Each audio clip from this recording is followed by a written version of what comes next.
Hey everyone, welcome to episode 4 of Inside the Line with Rob. Uh, Tonight, my guest is Juan Jackson, JJ. As I did in the intro, we're going to talk about all his undercover experiences. But as we started last week, we're going to do the 4 branches sip to remember. So I'm going to pour a little bit here, and today we're going to remember Greg Rahoy was killed December. God, what year was that? He was my sniper partner, December 6th. Oh God, that I hate when you can't even remember years. Um, like wow, 2006. Holy cow. 19 years. Jeez. Unbelievable. That long ago. But Greg Rahoy was killed in a training accident getting ready to go to Iraq. And then also today is June 6th, the D-Day. So we're going to remember all the unbelievable people that gave their lives in on that day. That was something I can't even fathom doing. So just a sip to remember them before we start. That's pretty good. I have to, if I start doing the show at like noon, I'm going to be having a drink at noon. So I think I got to keep in afternoons, but yeah, maybe people forgive me. But so again, Juan Jackson, JJ, um, unbelievable undercover that we're going to get into. And then when I was going through undercover school, he was one of the instructors there, and we're going to talk about that because that was like going to college with the biggest crime guys in the world that happened to be FBI agents that played a really good thing. We'll talk about all the folks there in the social club setting and stuff like that. But why don't you introduce like what your career was, how you got to, where you are now? Rob, I got in, obviously sounding like an old man back in the 80s. Um, there's different times that everybody goes through. When you get in, my tour duties were a little bit different. So when I got in, you graduate from the academy and they sent you to a small to medium sized office.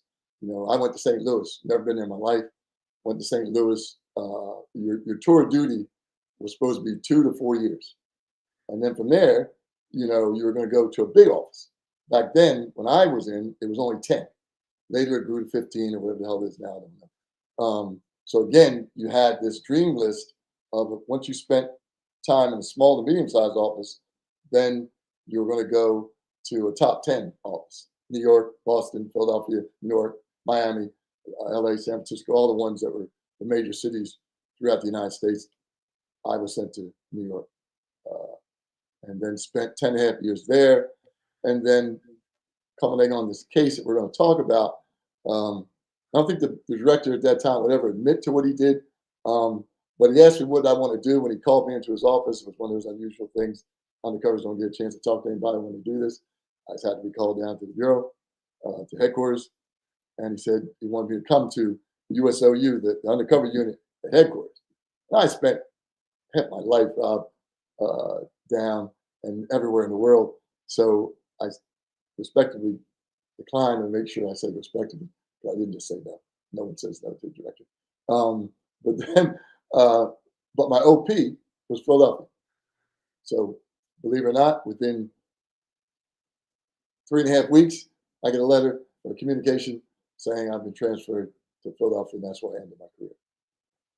That's all. Where'd you grow up? Parents were in the military, so I was all over.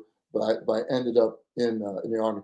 But I ended up in New Jersey, right, South Jersey. Okay. Yeah, I grew up North Jersey. When I was undercover, I actually used that my parents were in the military. I used that my mom died and my dad, because it was so hard. Like, we'll talk about it, but with the mob guys, they were checking me out. Like they had private investigators and stuff like that. And I could always you always had to be able to talk to where you grew up and stuff. So I could talk to military bases, and they really had I think a harder time checking into the DOD's, schools and stuff as opposed to the public one. So I use that. Like, yeah, my parents are in the military. My mom was I just typical, Marine wife, and died, alcohol poisoning or something, so that I didn't have to, have two parents and stuff. But we'll talk about that. But in the FBI, like I said, there's there's a community. And that's what I liked about it when I got into it. And all the guys, when you go to undercover school, which is one of the hardest schools in the bureau to actually get through, Yeah. um, you know, you go there and then you start like hearing about all these crazy cases that undercovers doing that you never heard about. Like No, even in the bureau, you didn't hear about them. no, And then you start like looking at the guys when you're in these scenarios, and they do a lot to make you uncomfortable because that's what being undercover is about. You hold like living this whole lie, so to speak. And they threw me in scenarios that I was like, holy cow. And then you walk into them and you're like, this is a bunch of crooks. And you got to try to remember in the back of their head, they're actually FBI guys. And the social club was the worst one because you and what was that boxer? The guy who did undercover is a boxer. Mark. Yeah, Mark, like Yes, that guy, and then the truck driver guys that literally, what's his name? Actually, you know, drove one of the rigs up there and slept in it instead of the dorm. right, Um, right. but I agree with you. They were really. I mean, it was you really took your hat off to them. yeah, You know, whether it's Joe, when I went through, obviously it was Joe. That was Joe Pistone, was one of the instructors, and that was for all of us probably the top dog. yeah, And yeah. He still is. Yeah, it is. I mean, he had movies made about him, books written about him, and whatever else. So I I laugh because obviously no black guy. I don't mean this a rude way. Is going to infiltrate the mob. They're not. It's no, just the way it is. no, yeah, Nothing against anybody. And when I went in, I was going through the undercover school, and Joe was one of the instructors. He had this. You met him. You know what he's like. But he had this way about it. It's like he almost wasn't FBI. It's like he's playing that role, but he's really this role. yeah, He's a damn gangster or whatever. But he said so. There was, I think it was 28 or so in the class at the time. I think we graduated with 9, but at the time there was a lot of people in the room. And Quantico was where it was held at, and we were in this hot trailer, this trailer, and Joe was at the front of the trailer, and he just started asking everybody, "What do you slave to do? What is your assignment? What do you if you graduate here? What are you going to do?" So thank God I was only a black guy in there, but I was like 6th or 7th in his question. I wasn't the beginning. Thank God I was the beginning because I learned from all this shit that guys start like he was trying to set you up. He was remember he said if you graduate, if you make it through. Now remember now everybody like you were like me or whatever might have been slighted to do something, but you had to get through the damn school to get to that assignment. So a lot of these guys were already giving them answers. Oh wait, I'm going to be doing bank fraud investment. I'm going to be selling jewelry. And everybody had their own. This is what I'm going to be doing now. And like I said, I was like the 7th guy he asked. I mean, 2 females ahead of me, thank goodness. And man, he let them sink, and he got tired of it about the 5th guy, and he snapped. Just when what school. yeah, He snapped, and this is our first day, and like, what's up? I didn't know the guy. I was like, oh, what the hell is going on here? And he said, so you guys actually think that this is going to be another in service? And then he went to the F bombs. I mean, he went off. He just went completely off. Like I said, I was 7. There were 5 of them. I was like, oh shit, what the hell? What the hell? And then he said, so you think that's just an easy, simple? And he just went off again. Now, of course, you get 1 or 2 cocky people. The guys who look back then, Rob. They had the long hair. Someone might have a tattoo on his arm, and had a few ears, the beard. Whatever they thought the look was going to get him through. And I'm just there staring. I'm just looking straight down like this. I ain't looking at this man no more than the man. He's not a big guy. I'm just not looking at him. Yes, the idiot. I shouldn't say idiot. He fell into the same fold, telling what he was going to do, and then he snapped. Then he asked me. And I was slated to do something in St. Louis. That's why I went there. I was only in the FBI a year and a half before they sent me undercover school. That's how young I was. But again, that's uncommon. Is what it is. They sent me. Anyway, I had no idea what the school was going to be like. I just thought, I'm not going to lie, I thought like them other idiots that were 6 ahead of me, that you were just going to go through this, pass, they were going to teach you a couple things, and you're going to get out. I really did. And man, when he got to me, I just said, "Sir," I must have said, "Sir," sir. You know what? What I think they might have me do, not sure. And I just start mumbling, mumbling. By the time they got done with me, the other idiots, the other people figured out, okay, this man, you start saying you're going to do it, he's going to get you. He's going to get you. At the end of the thing, he picked on me. That's what I said about the Italian mob. Me and two of the females. He said, if you ever get, you stand up. Ah, shit, here we go. So I stood up. Here we go. What the hell is he picking on me for? I thought I gave him a great answer. How tall are you, Juan? Huh? How tall are you? 6'3". Yeah. 6'3". And let me describe the audience. Juan looks like a guy who played in the NFL. Like, we'll talk about the time in his strip club, and every stripper gave him their number to him. Like, he's a former NFL guy, but he's a big dude. Like, he stands out. So 6'3" stands up. So I stand up, and the females stand up, and I'm on this side of the room, and they're on that side. So they're a little bit to the left of me. I'm right here. He says, if you ever get an assignment that has you go into the mob, and he's pointing all three of us. They start singling us out. You and you, talking to two females, you and you can do nothing but lay on your effing back. That's the only thing the mob wants you. I said, oh shit, what's he gonna say? I'm like, oh, here we go. And you will be nothing but an effing joke. Because no Italian guy will ever talk to somebody like you. The two females, one of them took it as to heart. I didn't take shit to heart. I just, okay, sir, you know, I served him 10,000 times. One of them decided she didn't like that. We can both know what happens as far as did she make it. Yeah. You know, and what's funny about that, he's looking at your ability to think on your feet, because that's the biggest thing in Undercover. Yeah. His ability to think as you're going. There's no time to figure it out. But you know what's funny was I started doing I got asked to do Undercover at a year in the bureau again, which is unheard of. Normally it's 5-7 years. You know, and we'll talk about how everyone looks at it when you start doing it that young. But they say, hey, look, it's an Italian case. Go out, and this time Joe was running stagehand, which is our, you know, the regional Undercover thing. So he's working at an offsite, and they're like, hey, drive here, don't use your bureau car, don't, like, you're not in the bureau. You go here, knock on this suite. And so I walk in, knock in, and it's this nice office. And I walk in, and there's this Italian guy.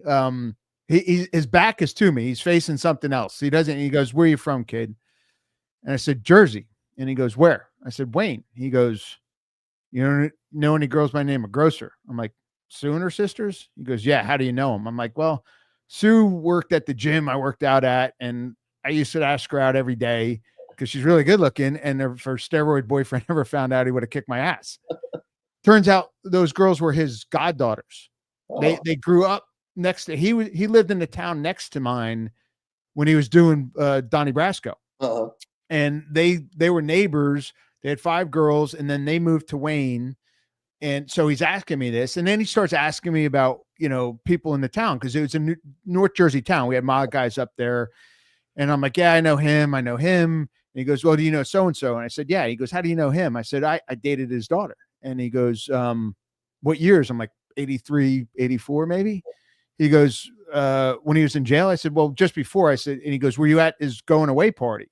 So he was there as Donnie Brasco. This guy had a party before he went to jail. I was there as a 16, 17-year-old kid with the guy's daughter. And Joe was there. And Joe was there as Donnie Brasco. Like, it was like, so at the end of it, he said, hey, look, he goes, kid, you're going to do fine with the mob guys. Because you know their motivation. Everything is greed and respect. Right. He goes, where your stress is going to come from is all from the bureau. And I'm like, really? He goes, yeah. He goes, because you're going to have jealousy. You're going to have people that don't like the case. You're going to have people that think you're too young, that we shouldn't be doing this. All your stress will come from in the bureau. And he was right 100%. Like, literally all my stress came from there. Because if a mob guy asks you something, you can always calculate why he's asking. How much money can he make? And how will this look to him? You know, because his ego's in it, you know. The earner you're not. And at the end of the case, I'm like, God, he was like right on everything. But and if you can't take what he's saying at Undercover school, you're never going to be able to take. And that was the point he was trying to say. He's crude. Okay, he doesn't come across in the most diplomatic the way you could think of, because remember, everybody in the Yeah. FBI, all graduated out of college, all have a certain Yep.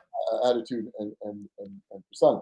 But this is undercover school, so you throw that out the window. I'm Yeah. not saying we're not all intelligent. I'm not saying we all came from some background, real respectable like that. But if you don't remember, what you're trying to do, we're trying to get to the element of criminals. Yeah. Yep. Criminals are the worst people in the damn world. And I mean that in the nicest and best way, on both sense, because we both went undercover and probably met people that seem to be decent, even though they're criminals. But in that sense, you have to remember that's their world. That's Yep. not your world. That's not Yep. your world. So if you can't get into that, I don't say get all the way into it and play the role, snort cocaine. We'll Like, talk about plenty of undercovers that fell in love with the character and went the wrong way too. right, Yeah. right. And again, when we talk about all the safeguards, using that word, that was there. It's there for you, and not all of us need it. And I don't mean that again. I know it sounds sometimes when you do something, and like you said about jealousy and things like that, you got to remember some case agents respect you for who you are and the ability that you've shown. And of course, they got to remember you're an FBI agent, not an informant, not anything else, cooperating witness. But sometimes they lose that, and Yeah. they think you are just working for them. You are Rob. Let me, whatever. And the case we'll talk about. I had a very bad experience with the case agent, one that probably could have gotten fired. But it's certain things that you have to remember, when you're doing it. You get some great case agents, some guys who really respect you, really are so glad you helped them out, and are just you're equal.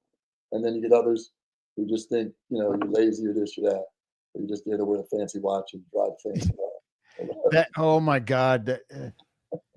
Another story. So the FBI will give you jewelry and props and stuff like that. And so I write at the time the electronic communication, say, hey, I'm working this Italian undercover thing, and all I wanted was a Submariner, a stainless steel Submariner, because my background, I was in the Marines, and at the time you could go over to the Middle East and buy a Submariner for like $1,200. A lot of SEALs and Marine recon guys had them, and that's all I wanted. I wasn't a jewelry guy. So about 2 weeks later, the FedEx comes in and it's from headquarters, and it's literally like all this gaudy, like stuff they see. It was a pearl. I mean, it was a nugget Rolex with diamonds and gold. It was a chain that would sink a seal. It was this pinky, and I'm like, what in the fuck? So I literally called the woman up there. I said, hey, like, because there's no Submariner, and I said, hey, and she goes, oh, I just read it was Italian case, so I sent you the starter, like I'm like, Mr. Guido starter kit. I'm like, I don't want it. Just send me the, because I can't wear this shit. And then they wanted to give me a Lamborghini. And I said, wait a second. I said, my role is there's a main undercover, which is Willie, Willie, who's a legend in it, but he was on the West Coast. He was the main guy. And I worked for him, got kicked out of the Marines. And I'm like, I can't drive one. Everyone knows this Lamborghini was seized by the feds. Like the Lamborghini, there's and we're in South Florida, so there's probably about 3 Lamborghini shops, but they all know this one was seized. 2, if my boss is driving this, he picked out the most, it was a white and blue leather Cadillac. It was gold, like it was so gaudy. That's what he picked. I'm like, I can't drive a Lambo when my boss drives a Cadillac. It doesn't make sense, so I picked out a Corvette, but again, that was what people think. Oh, you're going to pick the Lambo. Like, no, I'm going to pick what makes sense in the case. Right. Yeah. Right. I think that's part of what they think. Like we both know, when you go through school, the props are the props, depending on what you need to use or would like to use, that type of, against using Rolex or pinky diamond rings or whatever else they gave us in the chains, but that's not going to make the UC. Your gift of gab, if you don't have it, if you can't convince some other knucklehead, that you're going against, that you are who you say you are, and you're right, you'll get checked out, and hopefully the backstopping be good. And they had a pretty good concept of that, I believe, anyway. And as you kept your legend going and you kept building it, it became better and better the more cases you did. But in the beginning, to show up, and some guys did think that. I hate to say that, that they think that is going to get them in the door. If I come in with this fancy watch, if I come in with these, big earrings, if I come in with this, Mr. T starter kit, a whole bunch of chains around my neck or whatever, then they're just going to accept me and going to sell me, 9,000 drugs or whatever. So I was later on when I was with the military and I was working with some covert units that did undercover in a different sense, but some of them may have been setting up shipping networks and stuff. And they were getting heat from, they had undercover techs that would approve what they bought and did. And they were balking at some of the clothing and stuff. And I said, the biggest thing is, look, if you walk into a guy who runs a shipping company in the Middle East, he's not thinking you're a government agent. He's used to scams, people coming in that aren't who they are. So if you come in a Joseph A. Banks suit with a Casio watch and cheap shoes, he's going to immediately think you're not anyone he wants to do business with. Right. I said, if you walk in with a handmade suit, $100,000 watch, $2,000 shoes, $500 belt, he's not, the yellow flag's not going to come up. He might not do business with you because you're doing this, but he's at least not saying, what the hell is this clown wearing? Two, when you go in and talk to him, if you ever wore a hand-tailored suit and a $500,000 watch, you have a different feeling. Yes. And I think that comes across when you're talking to him. You're not feeling inadequate in a Joseph A. Banks suit like that. And that means, he might not be able to put a label on it, but all that means something. Again, it's not going to sell it, but it's not going to raise a yellow flag of, what's going on. Yeah, it is going to be what it is that the target is about. Depending on the drug dealer, money launderer, terrorist guy, whatever you're buying or whatever you're trying to get into.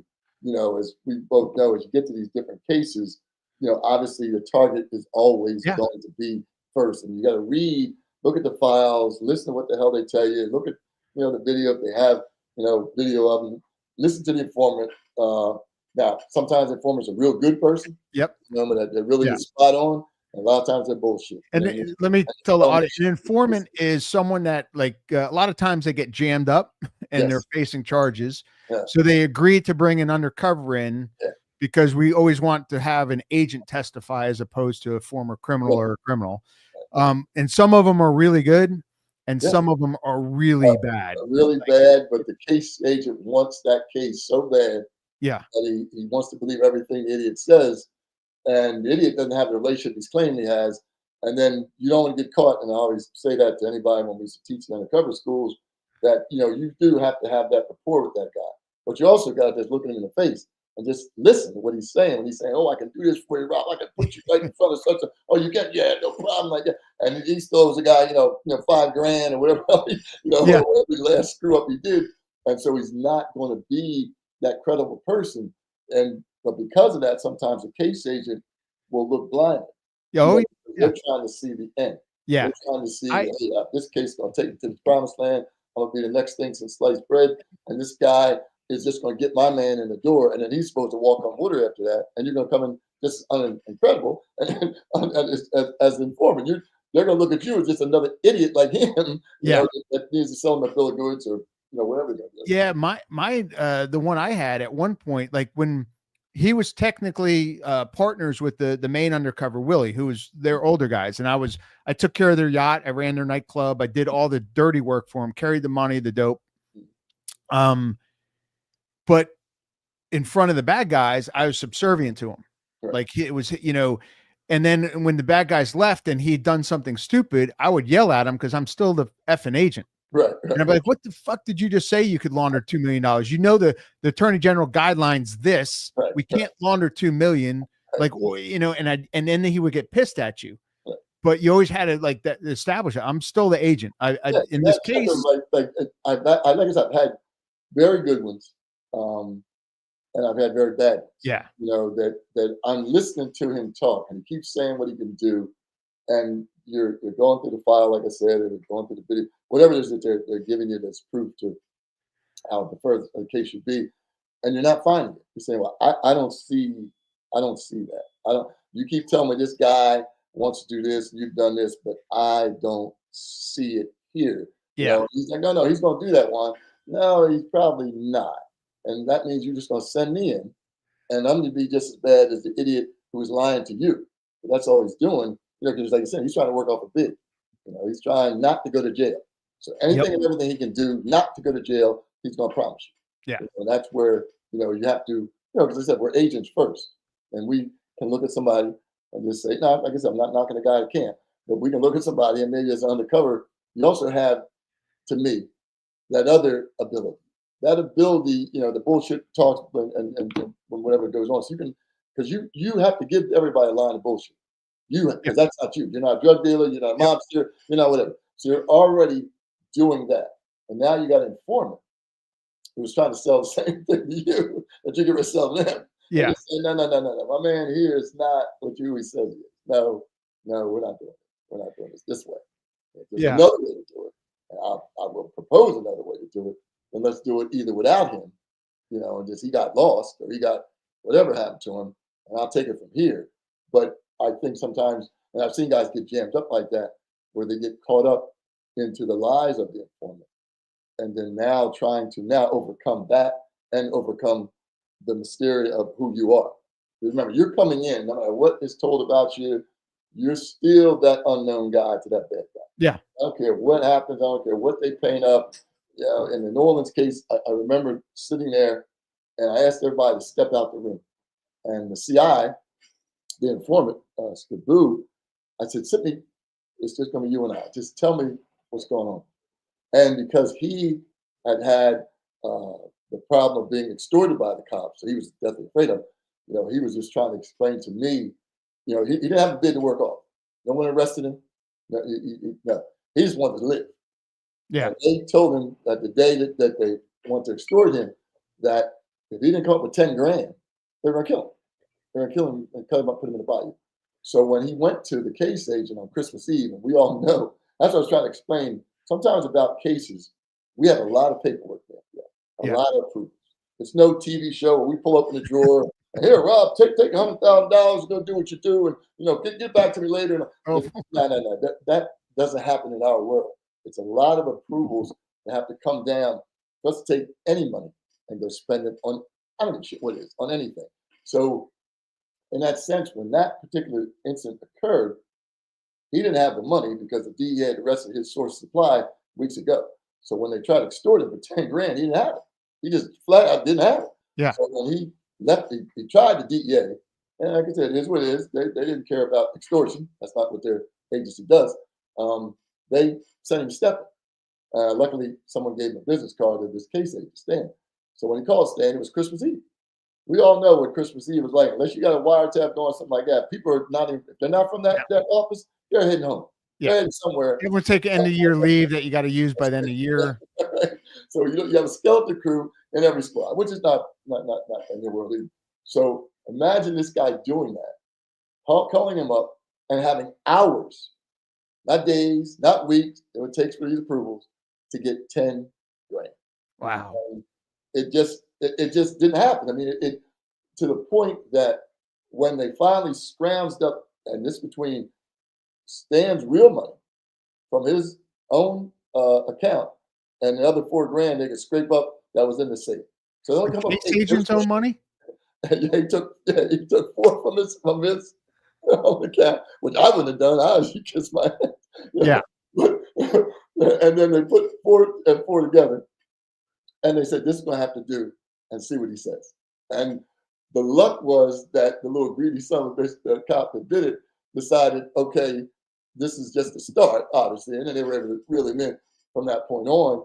But that's what I'm trying to tell you about how people don't understand. In TV world, in the movie world, that's a done deal. Yeah. The guys go in, they go into a safe, they open it up, there's stacks of money like this, no one gets the approval, you just take it out, you don't even write a receipt, you just take it out, do what you do. In our life, in our real life, there's so many hoops and hurdles you got to get through to spend the bureau's money. We'll talk at the end when you came down to Fort Lauderdale on how we broke a couple of those rules, because I think the statute of limitations is over for that. But once you go into a couple of the big cases that you wanted to talk about. 2 cases come to mind right off the back, and obviously the one that's about New Orleans, but I get into this one first, and then I get into the New Orleans one, because they were both what we call group ones, long-term undercover cases that I did. Obviously, I did a lot of short-term things throughout the United States and then out the world, and I try to touch on that because I went all the way to Bangkok on one case. But anyway, so there was a Jamaican drug organization in Waterbury, Connecticut. I was born in They Waterbury, Connecticut. Yeah, just I I didn't go back after I was born though. So So it was out of the Hartford field office, small RA, Waterbury. They had a really bad Jamaican posse group that just took over the little town, just wiped it out. Unfortunately, what had happened was the Jamaican drug guys had killed one of the Waterbury cops. Kind of a weird, unfortunate thing. They were bringing the drugs back from New York, bringing it back to Connecticut. He's just a uniform officer, pulls him over, gets him out the car. He, unfortunately for himself, he has them both in front of him at the time. They have hoodies on and their arms and their hoods like hands and their hoods like this. He's trying to dress each one, take the hands out the hood, at the pouch, take the hand out the pouch. One dude had the drugs in the pouch, the other dude had the gun. Unfortunately for the police officer, he's addressing the one individual. This guy goes to take his hands out, he looks away. The other guy, boom, boom, shoots him and kills him. And they could not prove that all that happened, only because initially, when he did the car stop, the car that they were using didn't come back to anything. So he already had probable cause just to pull a car because the tags are wrong or whatever. So even though he was on the radio telling what car he's pulling over, there wasn't linked to anything. Of course, yeah, but they already surmised that that's the group. Andrew McCurvin's group was the group who did it. Now, fast forward a little bit further. That's why they were killers. It's a bad scene. FBI gets involved. They have a task force. IRS, FBI, ATF, DEA, Connecticut State Police, Waterbury PD. They have I'll say goddamn mailman might have been the damn task force. There were a bunch of people in the task force. So they're trying their damnedest to figure this all out. They have a female whose husband was a preacher. Don't know how she kept hanging with these guys in these damn Jamaican nightclubs, but he gets tired of it and goes to their little clubhouse and snatches his wife up and gives these guys the riot act as far as leave his wife alone, even though she was willingly going this way. The next day, they find him dead on the church steps. Okay, that was the straw that broke the camel's back for that case. That was it. Now what they do? What happens? I'm not the greatest guy in the world, to make that clear, but I'm sitting in New York City, assigned to the FBI in New York. I get a call from headquarters saying, "Hey, Juan, I need you to go meet this case. Can you go meet a case agent who's going to drive down from Connecticut to talk just to you?" I said, "Sure. We'll meet out there in Yonkers, halfway in, not the outside to see whatever, so it won't be so far down in Manhattan." So I go out there and meet him. Nice guy, him and this other guy was an IRS agent, and they were partners. And they have this female, this black female, and we're talking back and forth. And they tell me what they're trying to do. These guys are selling cocaine base, and they're trying to figure out a way to get inside. So they asked me, could I do it? I said, can I speak to the young lady by myself? She tells me the story I just told you, and that's her incentive. She's not here to be locked up. She just wants these idiots arrested for killing, even though she told me she was wrong, and hanging in the club. So Operation Waterbase is the name of the case. Start. So I go up there, and now my job, if you remember in the undercover school, there was an area, there was a scenario where you had to go into this apartment building, and you had to go up to the top of the building of the apartment, the makeshift apartment that was made in Quantico. You had to get in the door and then get all the way to the top. That was my case. So you had to get in the door. On the second level was all where they were cutting up dope. On the third level was the head drug dealer. So before I could do that, though, Rob, I had to work my way up and just keep buying out each level of this guy's drug empire. In other words, to the point that he had no more to sell. He had to go to Rob. Rob's the lieutenant. I buy Rob out. Rob has no more to sell. So now I'm starting to get to the kilo level. It's like, hey, I need a kilo. Hold on a minute. Da da da da da. Finally, after about a couple of months, I get to the point that, and I'm doing it for a while. I'm seen in the nightclubs, in the Jamaican clubs, and whatever else I'm doing. To this day, I can't take that music. I can't listen to so much of it because I hadn't listened to so much of it for years straight. I really don't like the reggae thing. So I'm in these clubs, doing whatever I'm doing, buying the dope, doing whatever I'm doing, moving up the ladder.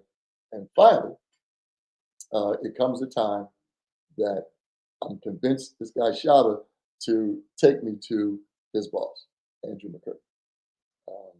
There's just a lot of pulling teeth to do it because, just like I know, it's like you going into the mob. They want you to stay at this level with him. Yep.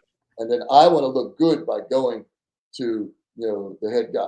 I can't get past the capo. I can't get, Rob is here. I'm not going to let him get and push me out.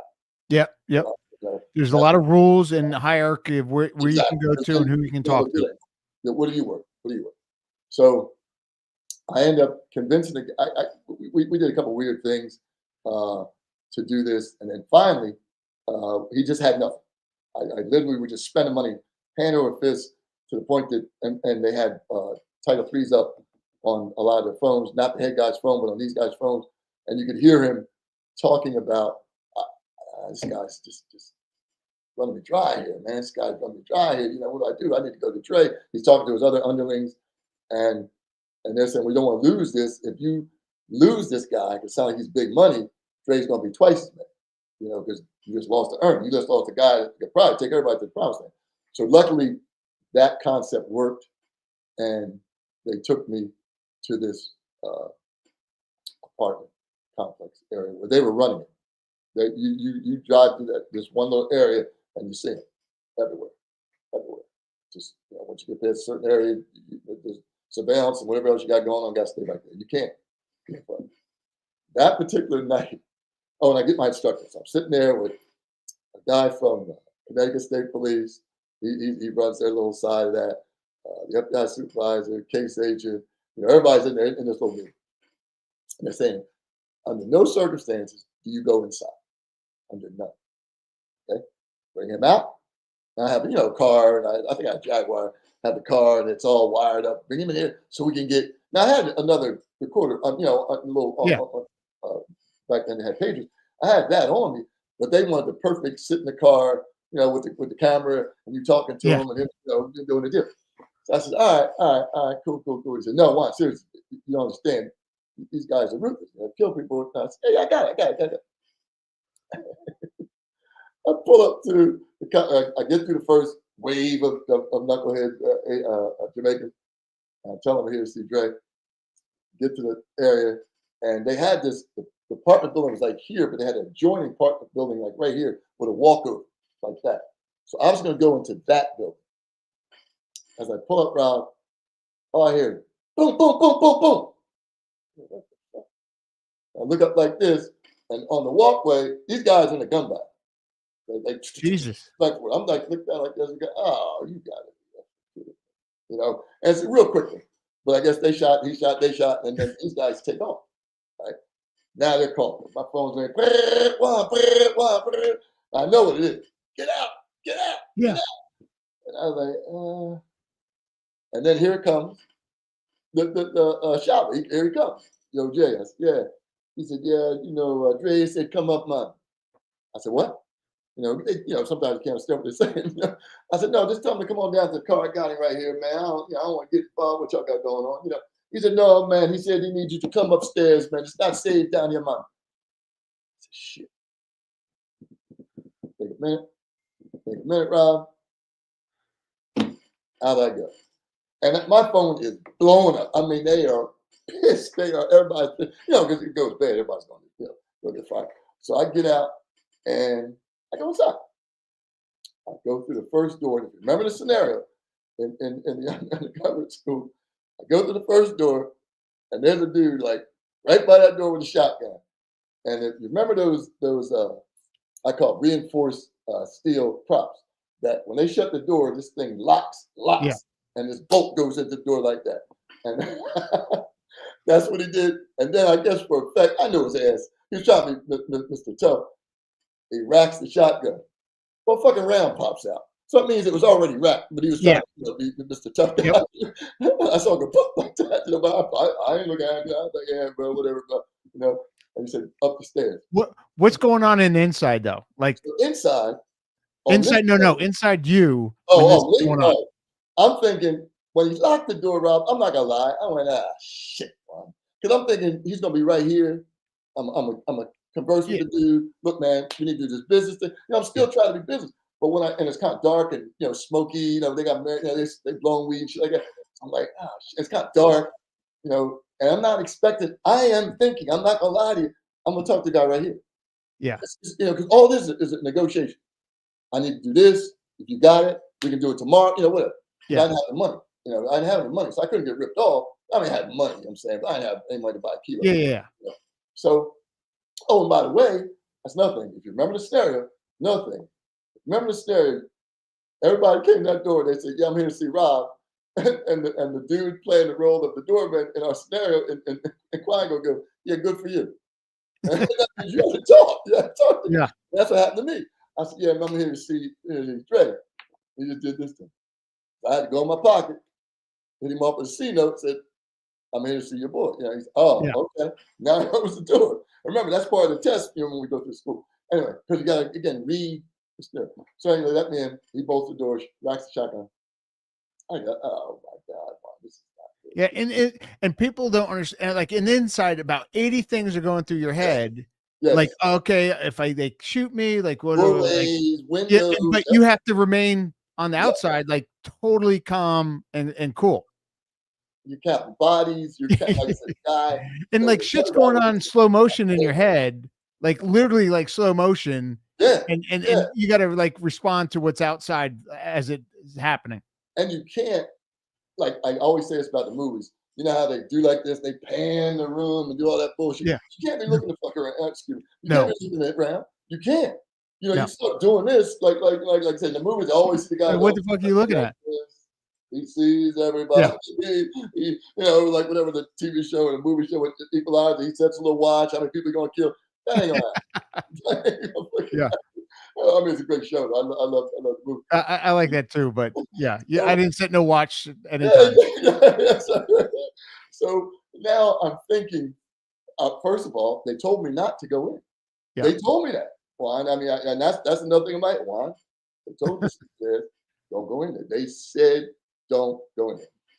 So as I'm standing there, and the guys saying, go upstairs. And there's just a lot of people there and they're all blowing weed, doing whatever they're doing. It's kind of dark and like smoke in there. So as I climb up to the second level, it opens into another area where you can just see nothing but open floor area. And they're in there cutting the dope up. So I take a, I'm trying to, in case for search warrant purpose, in case the shit doesn't go as long as they want to go, I got to try to get that diagram in my head. Okay, if you go up them stairs, they're going to be, So I'm looking like this. He said, come on, man. You got, I said, okay, yeah, man, okay, I got you. So I'm looking, and there's a good, in that second level, there might be 8 people. They're just cutting, scaling, they're doing. And I don't get much chance. It might have been 10, might have been 12. I don't, because I don't get a lot of chance. Like I said, it ain't the movies. You can just go 1, 2, because all you're doing, and you gotta remember, you're going up some stairs. And so you gotta keep looking up too to make sure, ain't nobody just sitting up there just going boom, take his money and stuff. So I get upstairs and another open floor area, and there's a couch. So the guy said, hey, man, I have a seat here, bro. Jerry did it in a minute now. I said, okay. That's on the couch. Now I'm sitting there. The guy already knows I'm here. And it's got to be 15, 20 minutes.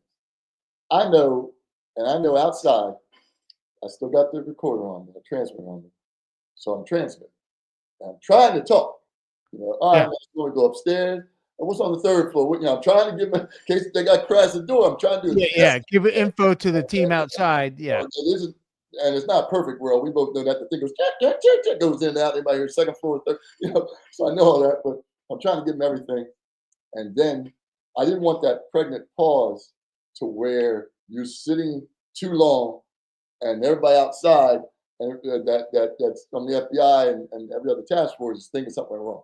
Yeah. So I'm trying to keep talking, but I have no one to talk to, because they're just like he's over that way, he's over there with a shotgun, he's over there with his little 9mm, but there's nobody to talk to, But I Yeah. have to keep talking because I know if it gets too quiet here, they're gonna say, "Uh oh, Jay's in trouble." Hit the door. Yeah. So I'm like, "Say what's up? So what's up, man? Is he here?" And I'm trying to say things like, "Yeah." I mean, I'm looking at trying to look at my watch. Time is money for me, dog. I'm trying to say things like that. None of them are saying anything. Not one word they're saying. So I'm talking to myself, right? But I'm trying to, as I got to talk to the case agent later, he said, "Juan, thank God you kept talking." Because Yeah. the whole time we're thinking, "Oh, gear up, gear up, gear up. It's gear go down. This ain't right. This ain't right." So I'm saying, I said, "Look, do I need to come back?" I'm trying to do everything I can to calm everybody down. Obviously, the buzzword is a buzzword, but I'm not saying it because I'm thinking it's not that bad unless it comes out blazing, which it is what it is. It's gonna really be fun. If it does come Yeah. out the bedroom to a place, it ain't gonna be the movies again. I ain't gonna dive 3 floors out the window and survive. But anyway, so I'm sitting there like, and then finally, this knucklehead comes out. I don't know if you remember the bib overalls way back in the day. Yeah. Yeah. This dude had one strap bib overall, the other one's hanging down, barefoot, no shirt. And I'm looking at dude like this. And what he was doing, he had 2 women back there. So, and I get that, I'm like looking at him like this. And I always say this to anyone that does this like we do it. Don't stray too far from who you really are. Yeah. Do Yep. not, if you and I don't, like you said, I'm 6'3", I've got 240. If you're not a tough guy, don't be one. Yeah. Do Yep. not do that. Just like I know, you watch the Undercover School, you watch people just screw up because they thought they were supposed to blow up. Yeah. Stick out their chest. They didn't realize the dude on the other side, it's like I said, I tell people, don't remember. The other guy on the other side might have that same attitude and be ready for how bad it might get. Like, don't just think he's going to go, "Oh, I'm sorry, man." Nuh-uh. You're going to blow up. I have no problem with you blowing up. Just remember what can happen. Just Yeah. remember that it can get real bad, and remember where you are. There's 100 of them. It ain't the movies again. They ain't gonna do all this shoot. Like, no, they ain't gonna, don't blow up unless you got. So when he came out, I, I, I was already pissed that he was back there having sex, and he had me sitting there like this, and we're just talking about a business venture. I'm telling you, I bought out 2 of your guys. I got the money. I'm here to buy this, and now we're gonna talk price. And you want to sit back in that room? So I ain't gonna lie. I said, "Hey man, what was that?" And he just looked at me. He has eyebrows over his head. I said, "Look, if it was a bad time, all you gotta do is tell me. All you gotta do is tell me. I'm here to make money." And I'm gonna start golfing. I go off, we go Yeah. back and forth. And from that day, he took a liking to it. And I'm not saying, I told everybody, do not be Juan Jackson, and I don't care who you are, just be you. But that's me. I'm Yeah. thinking, shit, I'm sitting there waiting for this idiot, and he's sitting there, not messing with 2 women or whatever he's doing. And Just man. So he's, "Oh, well, hold up, Jay. Hey, man, it's all good, man." I said, "It's all good. It's all good." So, I thought we said talk. So calm down, man. Calm down, man. Can I talk to you? So it worked out well. Not that I'm saying you should do the that. owner doesn't expect the cop. Like they think like most cops are desperate to make the deal. Yes. Again, like you're natural, like you're pissed and like, It's hey, the dude, natural like, way I yep, mean, just think about it if you're really in that business. yeah, Just think about that for a second. That's the way I look at it. Like, if you're really here to do business and someone is stringing you along, you're going to walk out the door and say, "You know what, my man?" yeah, I don't yep, need this. I don't need you. We could do this. So we went into that world for a second. And it was, and now the case agent, they got nervous again because they heard me raising my voice. They're like, "Oh shit, this dude's yelling at this dude. Like, what the hell's wrong with this guy?" And I got to give it to Bill. One of the best guys I probably had the privilege of working with. So he's just tapping people, stand down. They're on his little radio, stand up, just let Jay do his thing, let Jay do his thing, let Jay do his thing. And we finally was able to get to the point of meeting again. Excuse me. And here we go with the case. And that's actually how it started. That's exactly how it started.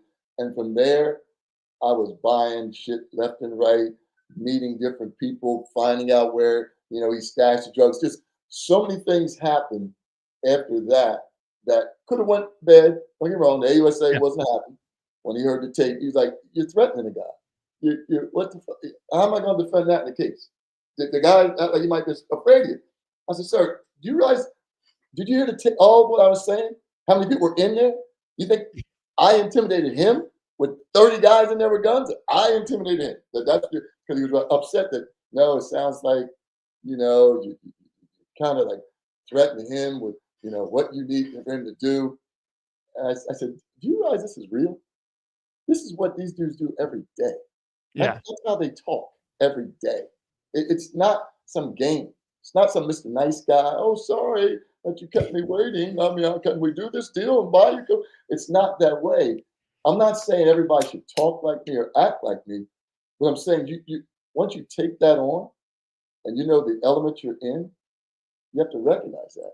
And Yeah. who they are, Yep. and meet their level.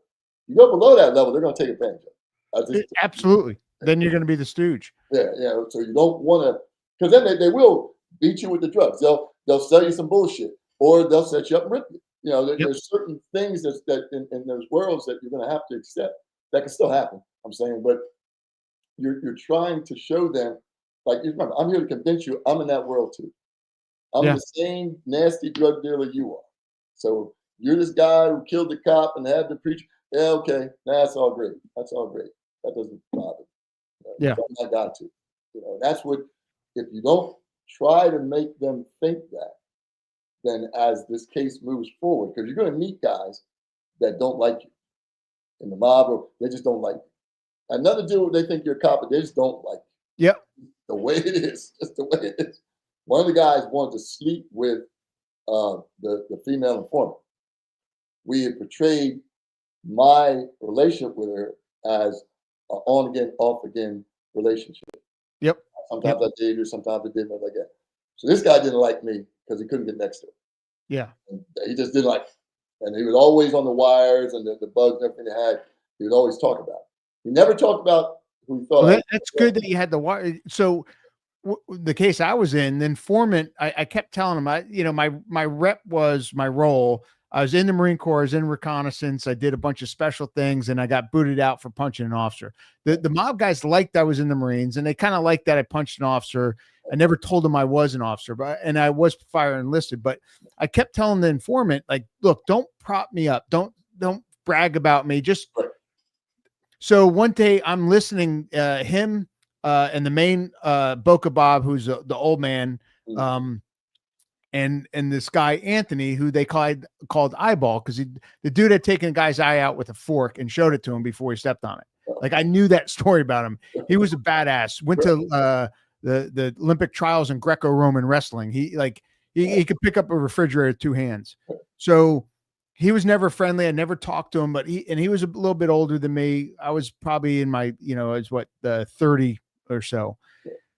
So I'm listening to the tape because they were in the yacht talking business. I'm outside, and I always went outside when they talk dirty, because as the lower level guy, the mob guys like think a cop wants to be around when they're doing that. The fact that I walked out when I did, I heard him on tape later. Hey, Robbie's a good kid. He knows when to leave. I knows his place. But so the informant starts bragging about me. Oh, Robbie did this in the Marines. He blew shit up, blah, blah, blah. And Anthony goes, he ain't fucking bulletproof. And I'm listening to tape going, oh my God, are you freaking killing me? So like 2 nights later, there's a meeting at like midnight. And in Miami, I met with these guys with no coverage. There was no agents outside. Oh, okay. Like, I found out later in New York, you don't do that. So the old man, Willie, goes to meet the old man. I bring him there, and it's an apartment in North Miami Beach. I go in and I walk into the kitchen, and there's sitting Anthony at the kitchen, like the little dinette table. And I'm like, it was so uncomfortable. I sit down and I know what he said.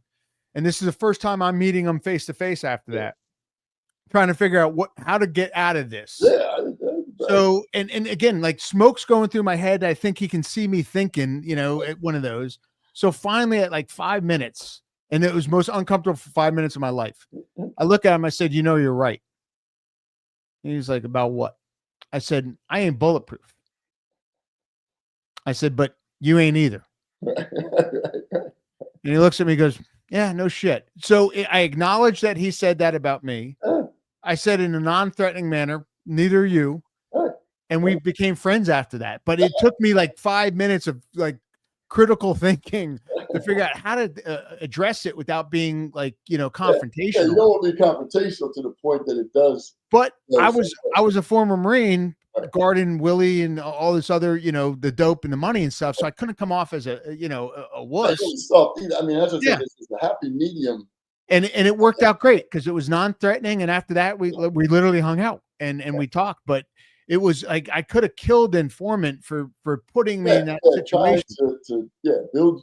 You don't need, and that's the point as far as controlling the CIA or whatever. That just listen to what I need you to do, and don't do no more. Some performers, you get them on the wire. You got the transmitter on, and they're just talking so much that they don't hear what the bad guy said because they're so busy nervously talking. And you're trying to get the bad guy to say this, say that.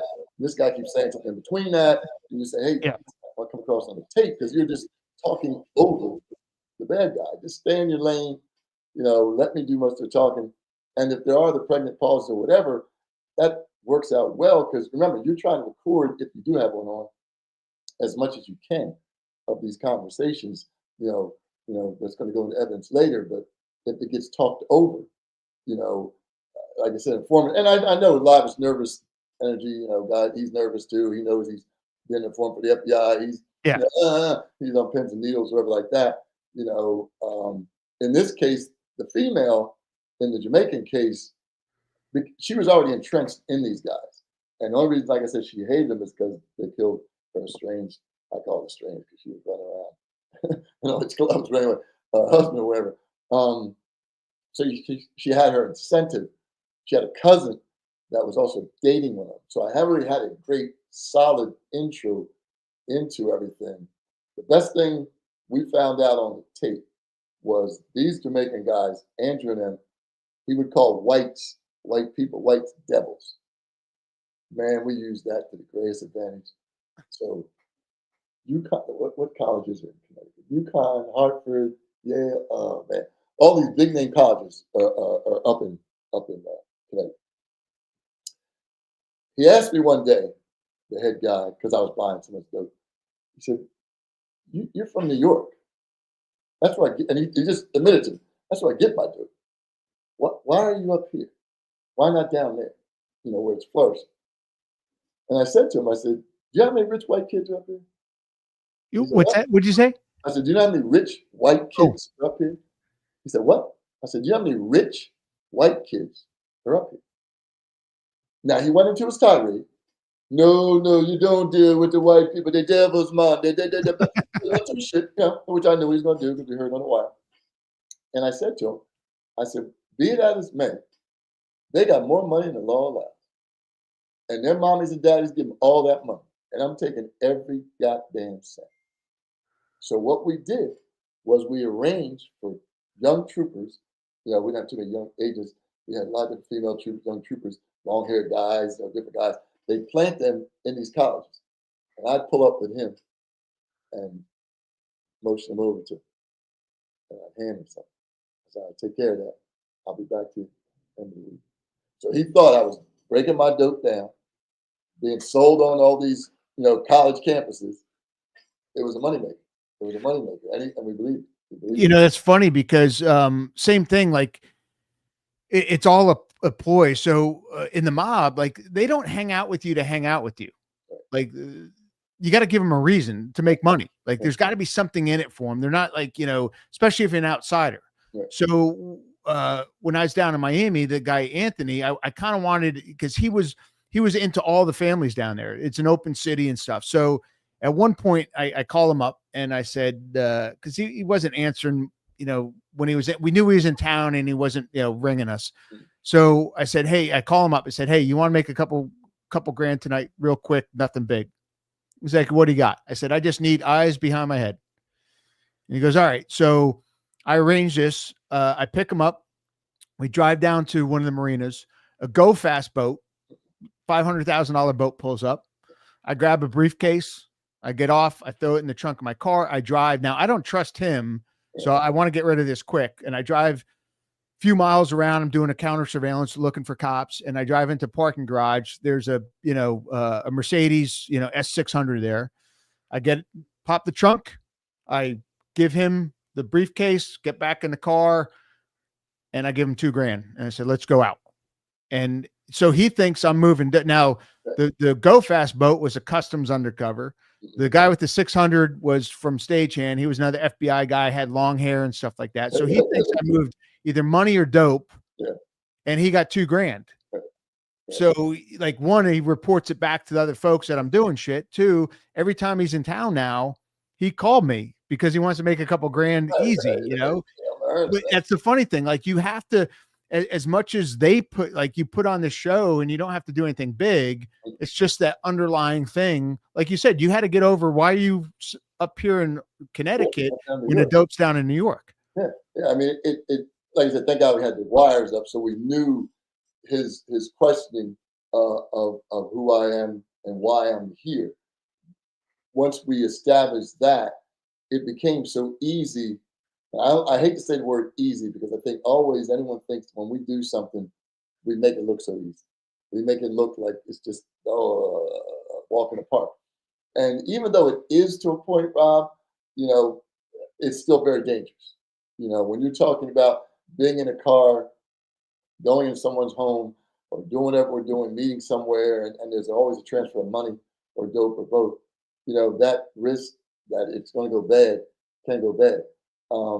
And I think people tend to look at that. I mean, case agents is what I really mean, tend to look at that as, oh, that's all it is. All Rob has to do is go pick up this briefcase, go down here, take it from this boat, meet this guy in the corner. In between that time, anything and everything can happen. That's what I always say when you keep trying to say, I hate for anyone to say it's a simple deal. Oh, it's a simple deal. Rob's just going to go here, do this, do that. Yeah, because in your mind, you're not the one out there. We are. We're out there. And if he either had someone going to rip me off or he want to rip me off himself, those are the chances you have to take. I mean, in every undercover, I think, assignment I did, and I did a lot of them. The element of it going bad has to be in your head. You can't just sit here and just think, like I said, the TV show. The TV show is great. I love them. Yeah. I watch them. The one undercover show that the movie that got to me was The Departed. Okay. I watched that on, and the only reason because he was in there and not believed by his own people, right? And that, and I had been in that same thing, case agent trusting the informant over you, and all this other shit that was going on. I actually felt for that one watching that because the undercover in that was in a very bad, like he was caught between two. Yeah. So that's the one that I like. Wow, like I really kind of relate to that. It's like you could see. Remember back when we did it, there was a mystique about an undercover as a lazy son of a bitch. He just wanted to not do a case. He wanted to drive around in a fancy car. He wanted to wear the fancy jewelry, and he wanted to spend all the bureau's money. All those things an undercover does do. Yep. They do. So let me make that clear. That doesn't make us any worse or better, because there's a fine line of each one. Yes, you might need the vet or the 600 or whatever car. I could give a damn. Yeah. I might have to do a Jaguar and then different cars for different scenarios. The pocket full of money. Yes, I always had it, always spent it. Went out to nightclub. We met in Fort Lauderdale. When I was down there. But again, if you're trying to show who you are and build this legend of what you're trying to make them think you are, those things can sometimes be key. So the one thing, when I ran with Willie, and he's literally a legend in the FBI, like 7 years at the Weatherman Underground, like, and it was like, grasshopper learning from him. And he said one thing. He said, "Look, the mob guys, they know you can get any ID in the world. What they want to know is who you know on the street. Like, you can't be two-dimensional. Like, if you're," and he said, "you're a young kid running a nightclub, living on a yacht in South Beach. You should know everybody." And he said, "Well, how do you make them know you? You tip. You tip. Like, when you go into a restaurant and you're with a mob guy, they should know who you are." And they were, so I remember there's this one restaurant we always go to, and I would tip the guy $5, $10, $20 to have my car up front for 5 minutes. And then when I was with the mob guy, there's 5 cars in front of me, and he ran all around them. And he came to me, he goes, "Hey, Mr. Rob, how long are you going to be here? You want it up or down?" And to the mob guy, that meant something. And another time, Willie liked to be in strip clubs. And we would go without the subject. When you're with the subject, you can spend whatever dumb money you want.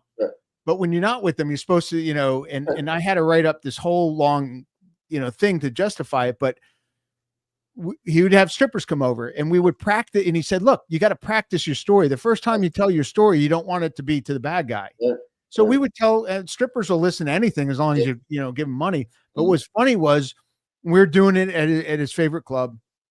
And we came back like 2 months later, and it turns out the mob guy that we were meeting knew the guy who ran the club. So we come in and like, "Hey, what?" And the guy who ran the club started asking Willie about himself, and he was come from, the West Coast. And he goes, "Do you know so-and-so?" And Willie's like, "Yeah, I know him well." And it was, I think Willie knew him as Habib, and the other guy knew him as something different. And like, communication stopped.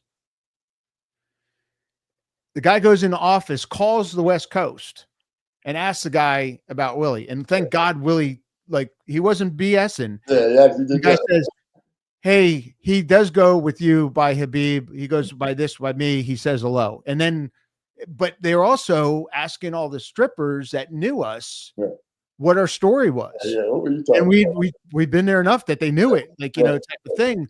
And he always said, like, "Look, your story coming out of your mouth is one thing, but if someone else is telling your story, that means something to them." Like, and so I started learning from him how to play that game about being remembered by other people telling your story to them, because it means more, and you're not two-dimensional.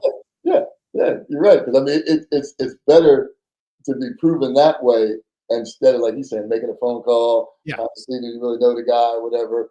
And then again, because he ran the club, how many people did he have at his disposal, meaning strippers, that he could just say, what are they talking about? What are they talking about? Or they really big wheels. So they give you $5, they give you $50. You know what I mean? It's like, how are you portraying yourself, and how much are you really? And I know Willie, because I've been around enough, we'll shell it out and don't give a damn about the bureau. But again, to understand that is what solidifies you sometimes. Going to a nightclub, a strip club, whatever, I would go in to the Jamaican club, and it was a seedy, raggedy, I'll make this real quick. No top shelf place. I make that real clear. So one time we went out, guy was going to jail. We had a big dinner for him, and that was probably $5,000-$6,000. I don't know who got that bill. So we ended up going to strip club. At the time, I didn't drink, and everyone's like, "How do you get away?" Yeah, I'm like, mob guys loved it. They didn't want DUIs either. Like, "Hey, Robbie will drive." Like, So we drive the strip club, and there's probably a dozen of us. There's a guy with this South African model that he was given to some movie star the next week, type of thing. It was like crazy stuff. So by the time the end of the night comes, and I'm talking 5 a.m., I'm not drinking. Like, I am dead cold sober through this. No one is actually even available to pay the bill. Like, they're not even like, upright. And again, I always carried like $5,000, so it was probably $4,000 with tip, I throw it out. And because I don't ask for a receipt, I write a statement saying on this date, and it matches our 302 that we write, and everything else. And they're doing the audit. And I also happen to be the case accountant, which was totally like against like protocol, spending the money and accounting for it. But The auditor comes down and he goes, "Oh, it must be nice, being able to, all this money at strip club." I said, "Dude, like my daughter was born literally a couple days ago, and I'm Yeah, I doing don't want this, to. and you think I'm having a good time not drinking and I can't be with my actual like Yeah, newborn." like I said, the perception. I Not to get off the subject. So I did a case where I had to go to Bangkok. You All had a right. what? I did a case where I had to go all the way to Bangkok, Thailand. Okay. I'm going to meet with these guys from the Taliban. They're trying to determine. They had these storefront jewelry stores in Bangkok that fronted the Taliban. They found out. The Baltimore officer found out. Actually, it was a Calverton RA out of Baltimore. Is how the case is found. They really did have a Persian rug dealer as an informant. He got jammed up by customs for illegally bringing in his goods and was jammed up to no end. He was going to jail for a while. Somehow, customs there's a task force squad. The guys on task force terrorist squad find out that the other customs agent arrest this guy, and he's going to jail. Now they're going to flip him. He's going to be an informant. We have a chance through intel to identify these storefronts and wipe out, some of the funding, the money that they were laundering through the place. So I go, I go down to headquarters. I meet with everybody. The funny part is, I always say this when you meet with State Department, CIA, people like that. Some people are real and some people are not. Yeah. And two guys I met in the room. So one guy's name was John Doe, and the other guy's name was John Doe. John Doe. Obviously, the other guy's name was John Johnson, like that. So obviously, you know who they were. I said, guys, I don't give a shit what your name is. You're just going in the room saying hello, and everybody's going to give what they're going to do and how Juan Jackson going to fly over and do. So do you remember Henry from MI6? Henry Exton? But can you hold on 1 sec? Yeah. 1 second. I got something.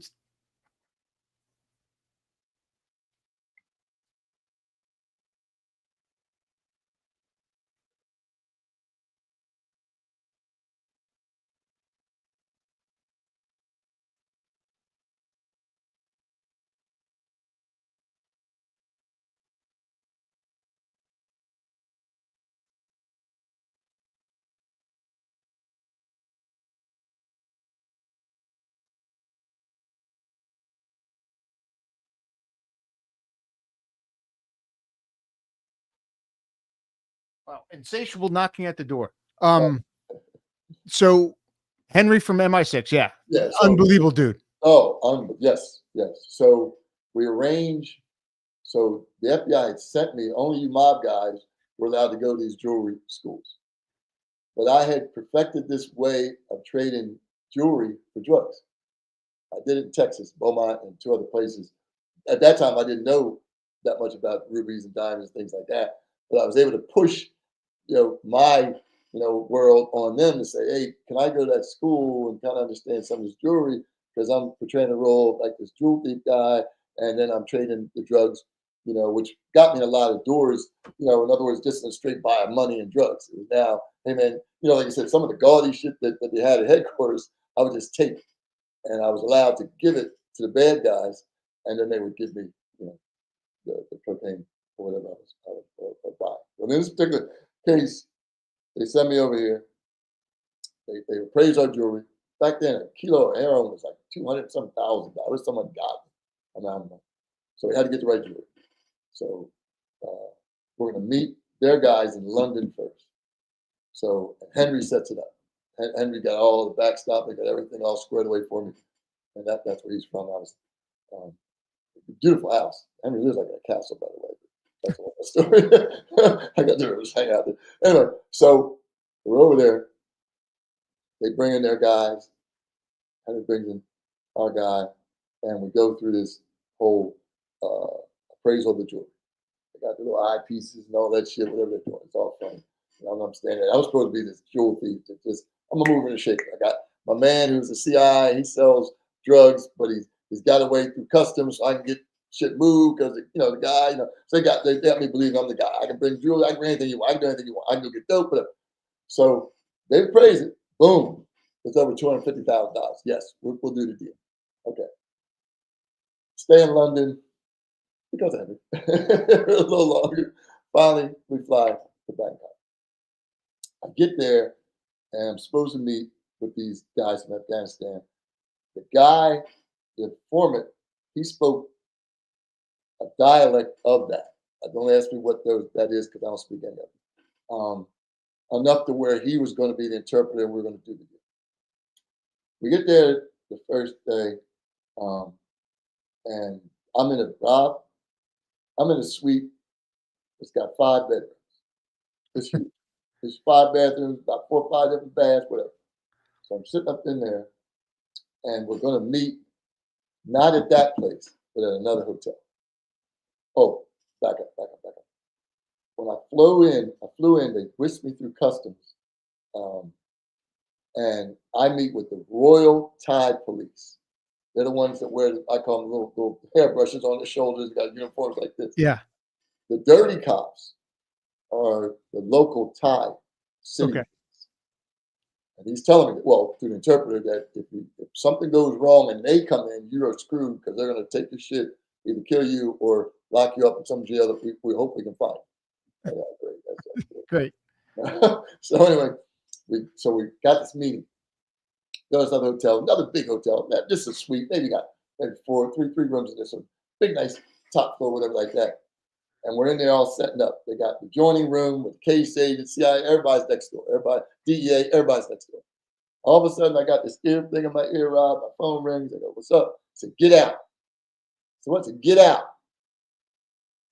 Get out. So I grab up all my shit, run down in the hall. Me and the informant, these little short, pudgy guy, and I'm dragging it. Come on, man. I'm gonna leave you. Come on, man. And we run down like 9 flights of stairs. He's like stopped one time. I said, come on, man. We get down, we run out the door. Somehow, the Thailand PD got wind of something.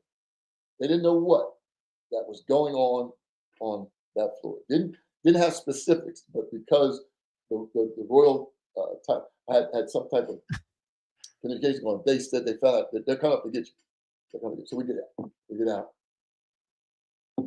Disappear for 2 more days. Thailand's pretty nice. I've been there. It's pretty nice.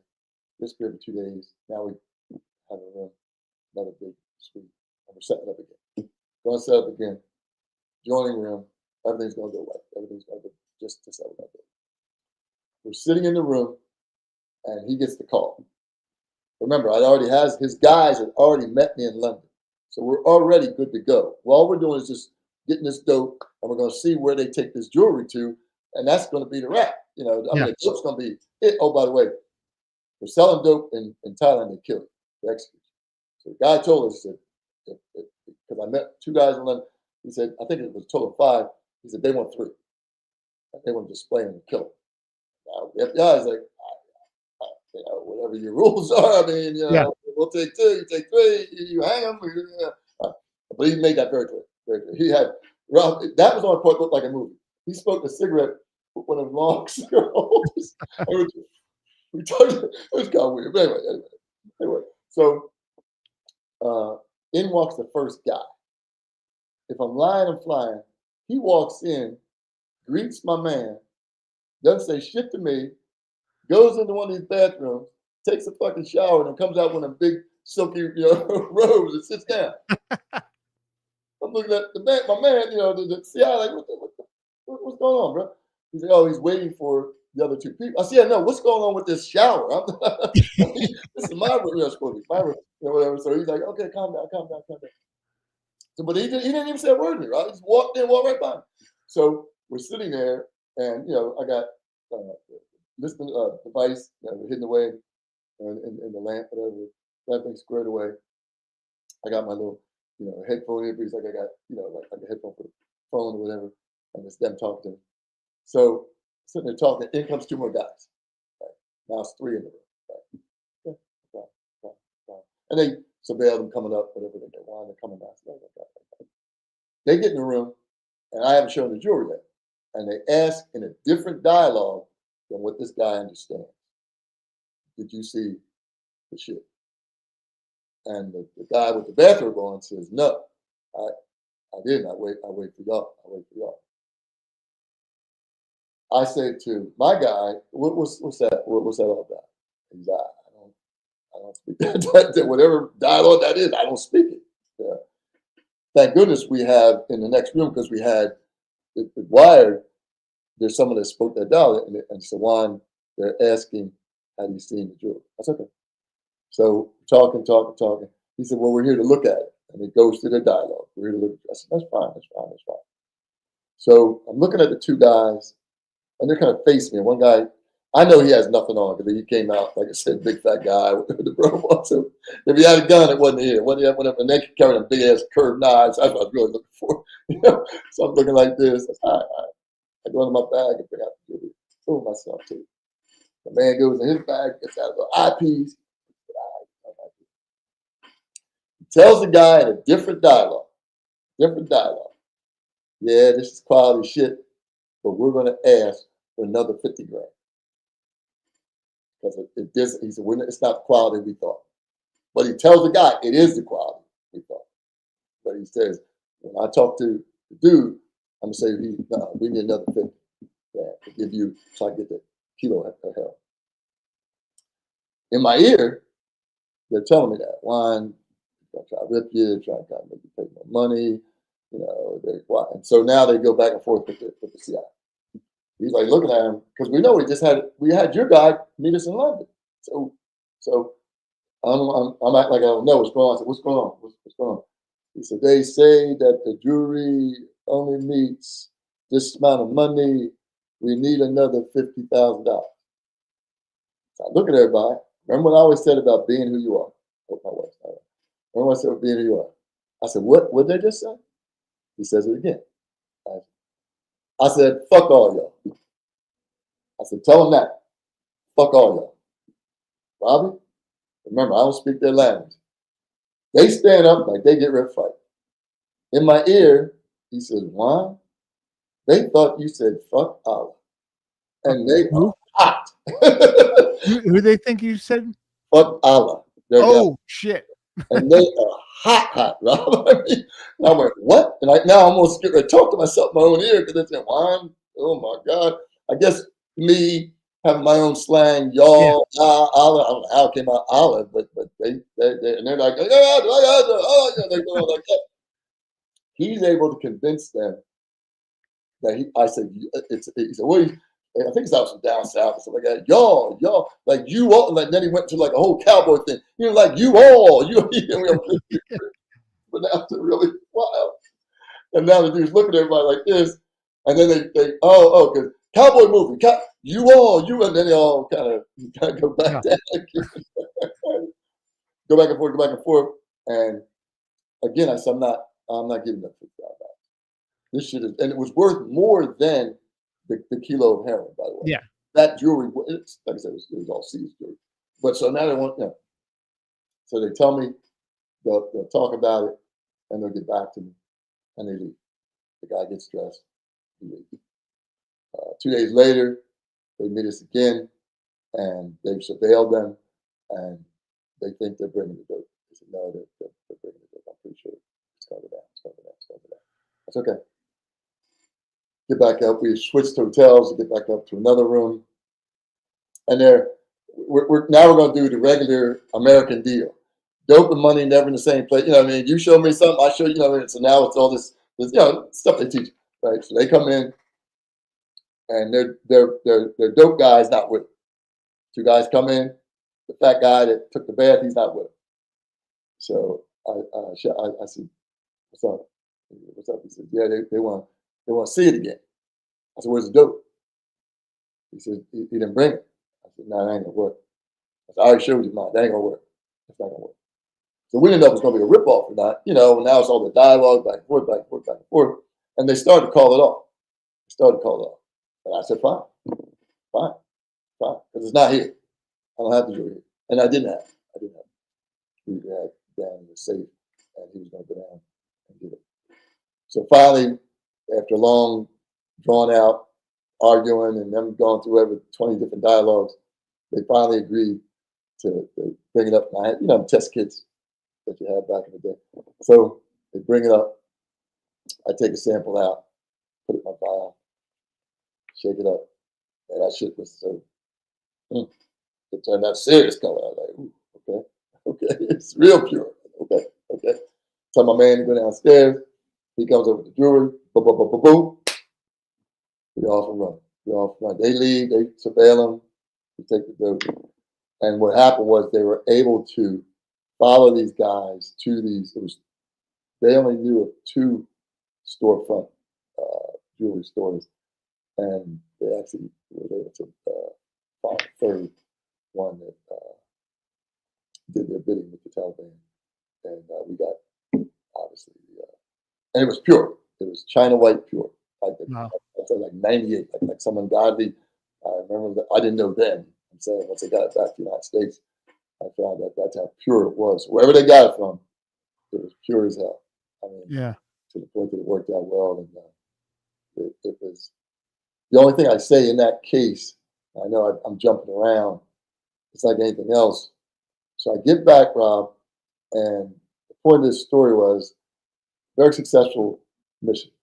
I get back, and our American Express undercover cards, things like that we use. Yeah. The UC cards. My bill was owed by the Baltimore division, and my flight to Bangkok was $10,000. So I need that paid. I flew business first class. Right? So finally, I get on the phone, and the people, the undercover unit saying, "Juan, the American Express has a deal with us. You got to pay this bill." I start waiting for, them to process. They got all. It's their case. Rob, I was in Philadelphia. I drive down the Baltimore. I'm gonna get this. They're gonna jam me up next time I need to be done. So I get down there. I talk to this ASAC, who I knew was a friend, Kevin. And he said, "Oh, no worry." So I told him what happened. I wasn't lying. He said, "Oh, no, I heard about the case. It's a good case out of the RRA. Here, let me sign this." And he said, "Oh, man." He said, "You know what? I can do it. But let's let the ASAC of that oversees that do it. I could do it, but I don't want to jam anybody else." I said, "Okay." He says, "He'll be right. I'll tell him to come." Rob, this dude comes in, and it's a voucher. I'm back in the United States. It's all done. Yeah. He looks at me and says, "Who the hell authorized a $10,000 plane trip ticket?" And I look at the guy like, I'm looking around the room like, "Are you talking to me? I'm just here to get the effing money. Obviously, I didn't do it. I'm not even from Baltimore. I'm from, at that time, Philadelphia office." So I'm looking at the ASAC like, "Are you serious?" He said, "Yeah. Yeah, I want to know." I said, "Sir, don't take this the wrong way when I say this to you. But obviously, you or somebody did that much." Because I went over with a case agent and a AUSA. I said, "So somebody authorized it.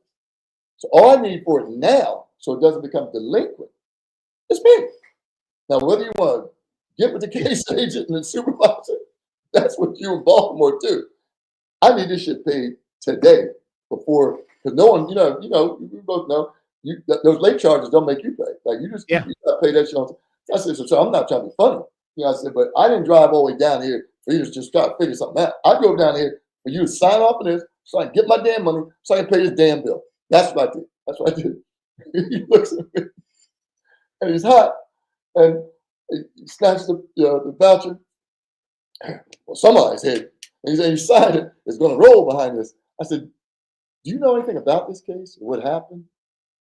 He's just mumbling now. I said, "You might want to ask that because it actually was very successful. And if you're worried about 10 grand over what we can do to stop these idiots out here, I don't know if you're in the right place, son." He's like, just look at me. Oh, he just kept staring at it like that. But he signed it. He signed it. He signed it. And that's what I said about people not under, and I'm not here to say I need to spend that much money. I mean, they flew me over there. I was supposed to be some big time guy. Well, you mentioned Henry from MI6 and MI5. Yeah. He went over to Hong Kong and a first class ticket. And because he was a financier, he was like financing the IRA, like something crazy. He did some crazy shit. Yeah. And they freaked out because his ticket was $20,000. And they're like, how can, like, he's like, I'm financing this. I fly first class. Like, it's like, I'm not, you know. Hey, you're who you are. So You know? one case I went up to do an advon. I was looking at doing a case here. A militia was looking to blow up a couple of judges in Wisconsin.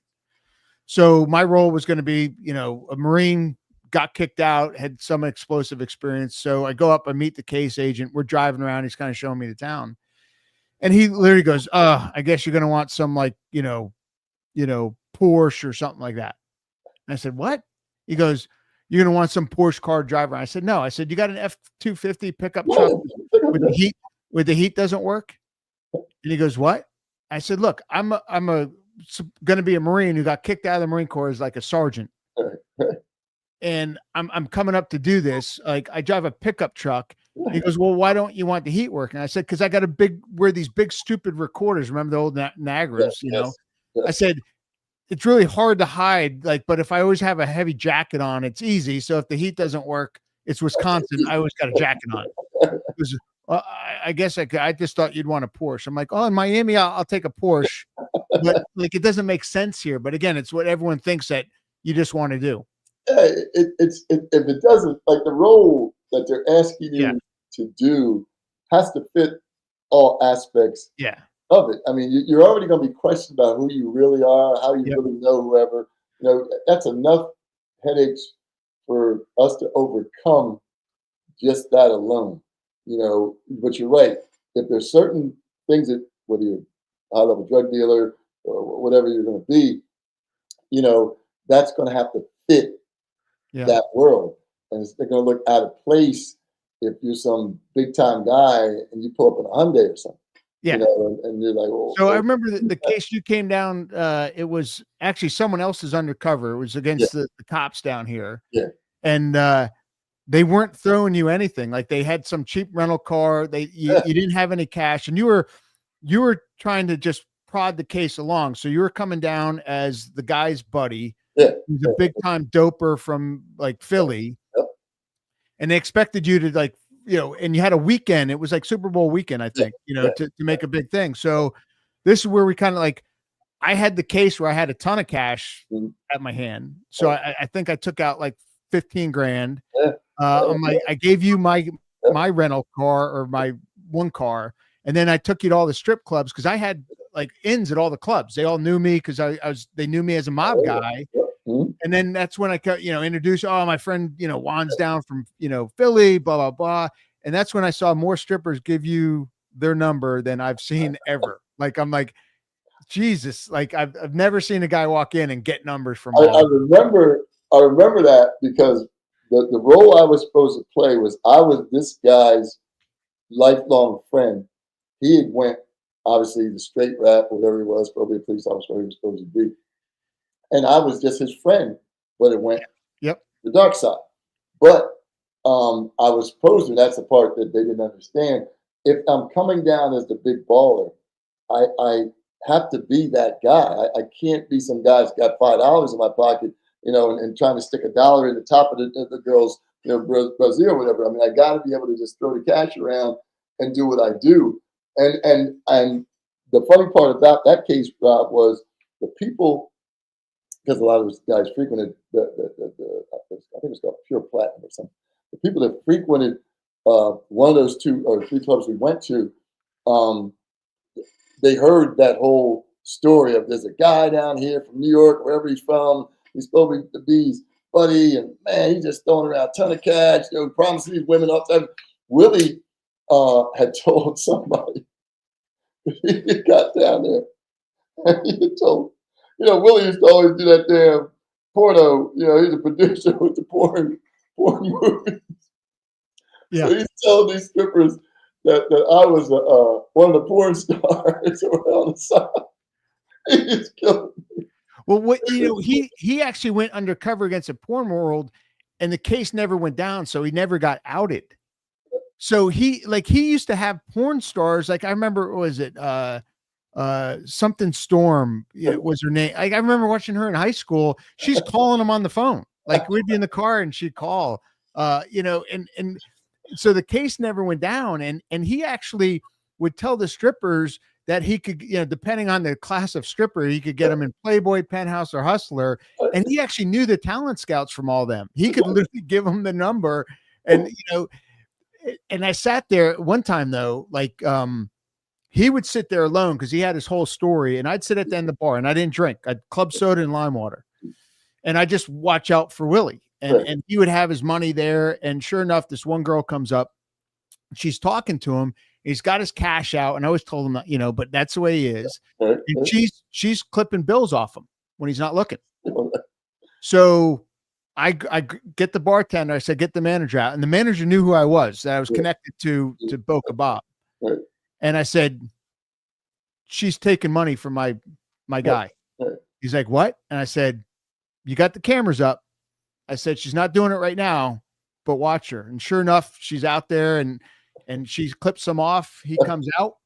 He like takes all her money, throws her out, gives it to Willie, apologizes type of thing. Yeah, it was, but he was just a work of art to watch. No, he was such an amazing, even at the school, because he was one of the legends. Yeah. That literally 7 years with the Weatherman Underground, lived in a commune in Canada for a couple of years. Like crazy stuff. He just was, and he was a wealth of information. You sat, and I took the time to do it. But you sat and talked to Willie, about Undercover and about, what it is you're supposed to do, portraying your role. He was just a wealth of knowledge for me. Yeah, he looked like Santa Claus and everything else. He literally looked.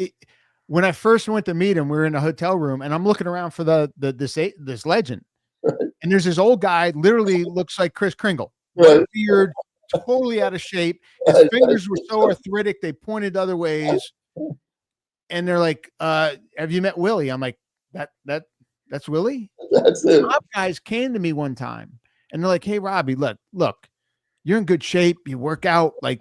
Willie, I think he's going to die on us. Like, you got to talk to him about what and I'm thinking when he's on the stand, you're going to wish otherwise. But mob guys were literally, because you could hear him breathe.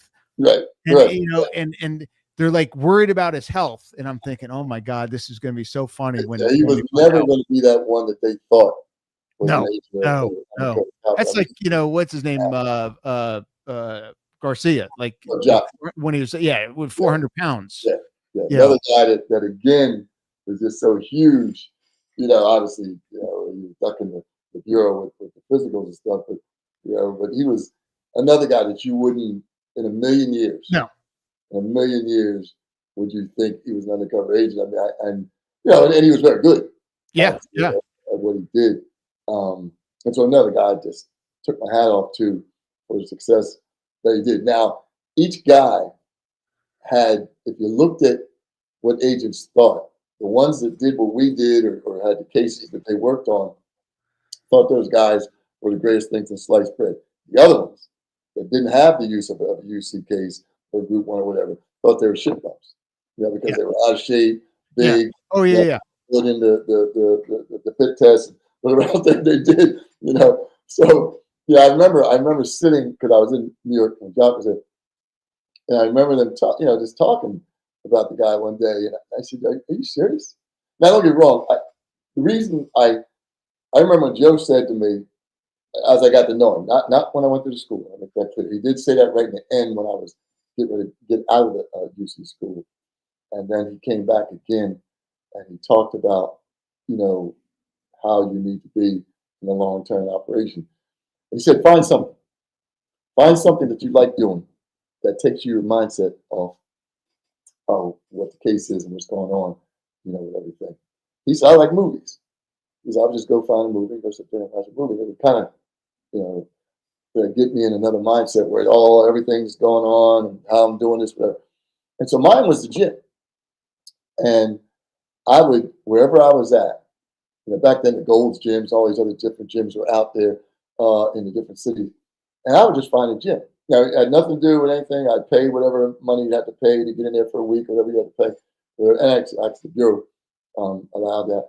And that would be my way of just kind of separate Yep. myself from everything that's going on before I had to come back and to do everything. I went to Honolulu on a case, and I'm in a gym working out myself and Mike Chapman.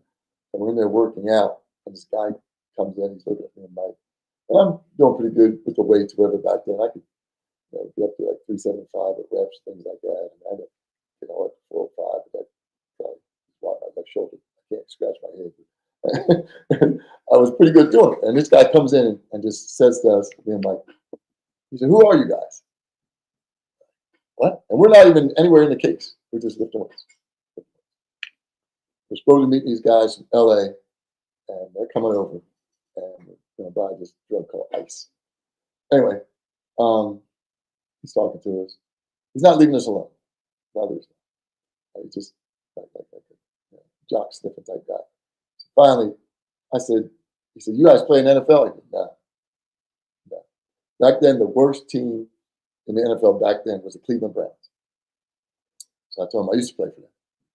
I knew Cleveland Browns, you know anybody, because they weren't that good. So, he said, "Oh, really? Really? I knew it.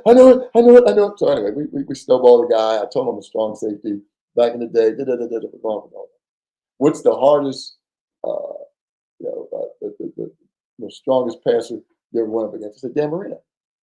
Dan Marino with big fingers. And he really would. I read about it. He didn't do it to me. I told him that. He just went off again. Well, we take the guys to the Pro Bowl game in Honolulu with the bad guy. Who do I run into? That guy. He's like, Jay, what's going on, man? Damn, man. Oh, man, I knew you was going to be. He just goes off about the Pro Bowl and how I'm there. I actually told him that me and Mike worked in the front office of the Cleveland Browns. We're just here. I was talking to people that are in the Pro Bowl. I didn't believe the whole story. The bad guys are looking at it like this. The next guy are looking at it like this. And I guess I lifted weights, so I was kind of thick or whatever. And so I ended up, the whole story when we went to dinner that night with the drug dealers was, I said, this guy just wouldn't leave us alone in this fucking gym. And so I told the guy I played for the NFL. He's like, yeah, the guys that make that, yeah, look like you do. But it was just that again solidified, like you said about Willie and the strippers and everything else that we do.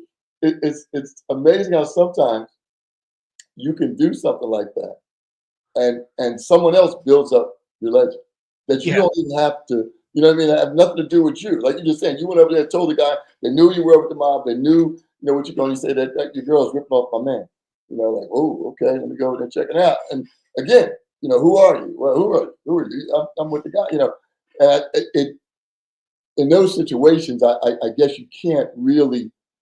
It can't be any better because it's not you trying to have another agent play the role and try to act like he's someone because he's also a stranger, whatever like that. But if you have someone, that has nothing to do with the case, has nothing to do with anything, and he looks that credible. Because this guy just swore he knew two NFL guys. He just wanted that knowledge that we know him. Hey, how you doing, man? Whatever. And he's like, "Hey, I told you I knew that." Whatever. So I laugh because again, as you get into this undercover work, and it's very unpredictable. I said that all the time, but there's certain things about any case that you do. You would love to say that every part of that case is going to go right. Oh. And you'll do exactly what you're going to do.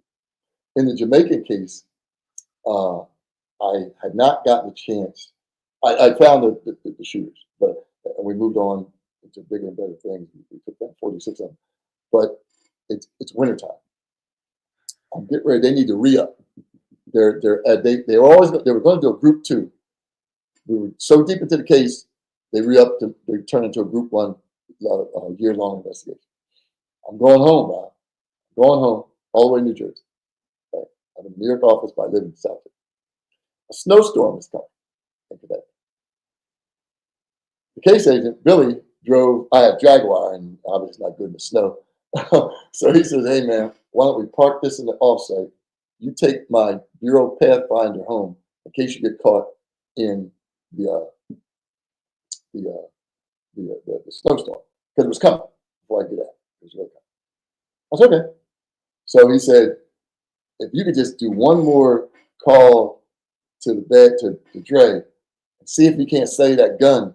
He keeps saying, because ATF was part of it, but we had nothing for him. We had nothing for these guys, gun wise. So he said, if you could just do that, we could solidify their role in this catastrophe. Like, shit, I'm tired. All right. Back then, Andrew McCurvin had a cell phone. But he wouldn't use it. He would page you on your pager to a payphone. Back then, payphones worked. And then you had to call him back. Like he'd call you, okay, you call back to that payphone. He'd never use his phone. He just had this thing about, wiretaps and everybody's looking for him. So me and Billy, the case agent, go to this location, and the payphones, the kind of payphones that go right to the window of your car, like low like that, right? So I said, all right, let me get the number out, let me pay this guy this number, let me put the little section to the bottom of the thing, let me turn this Juan Jack, do the little preamble, especially the Juan Jack's time and date, whatever he did. I do all that and wait for the phone to ring. Phone rings. I pick it up. Yo. And he said, Jay, what's up, man? I said, all right, man. Hey, man, I need to holler at you a minute. He said, where are you, man? I'm just in the place. I'm looking at the street. Like, I'm at one street sign. I can't see it. I'm at, what's he say? Euclid, and I couldn't see that. I said, I don't know, Euclid. What's up? What's up? I said, I need to holler at you a minute. All I gotta do is talk to you for a minute, and we can keep it moving. He said, you at Euclid, man? I said, yeah. Yeah, why? What's up? He says, I'm right behind you, man. I said, you're what? I look at my rearview mirror. He is right sitting behind me with one of his lieutenants. I got this white guy in the car, the case agent, and me. And remember, we're just going to flip out cars. He's going to take my car, and I was going to go home. I said, God, oh, you effing. Oh, and he's getting out of the car.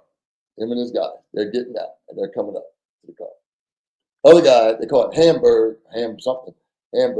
big old thick Jamaican dude. You could see his shit was up underneath here. I said, oh, no. Billy, the case agent, I said, don't say anything.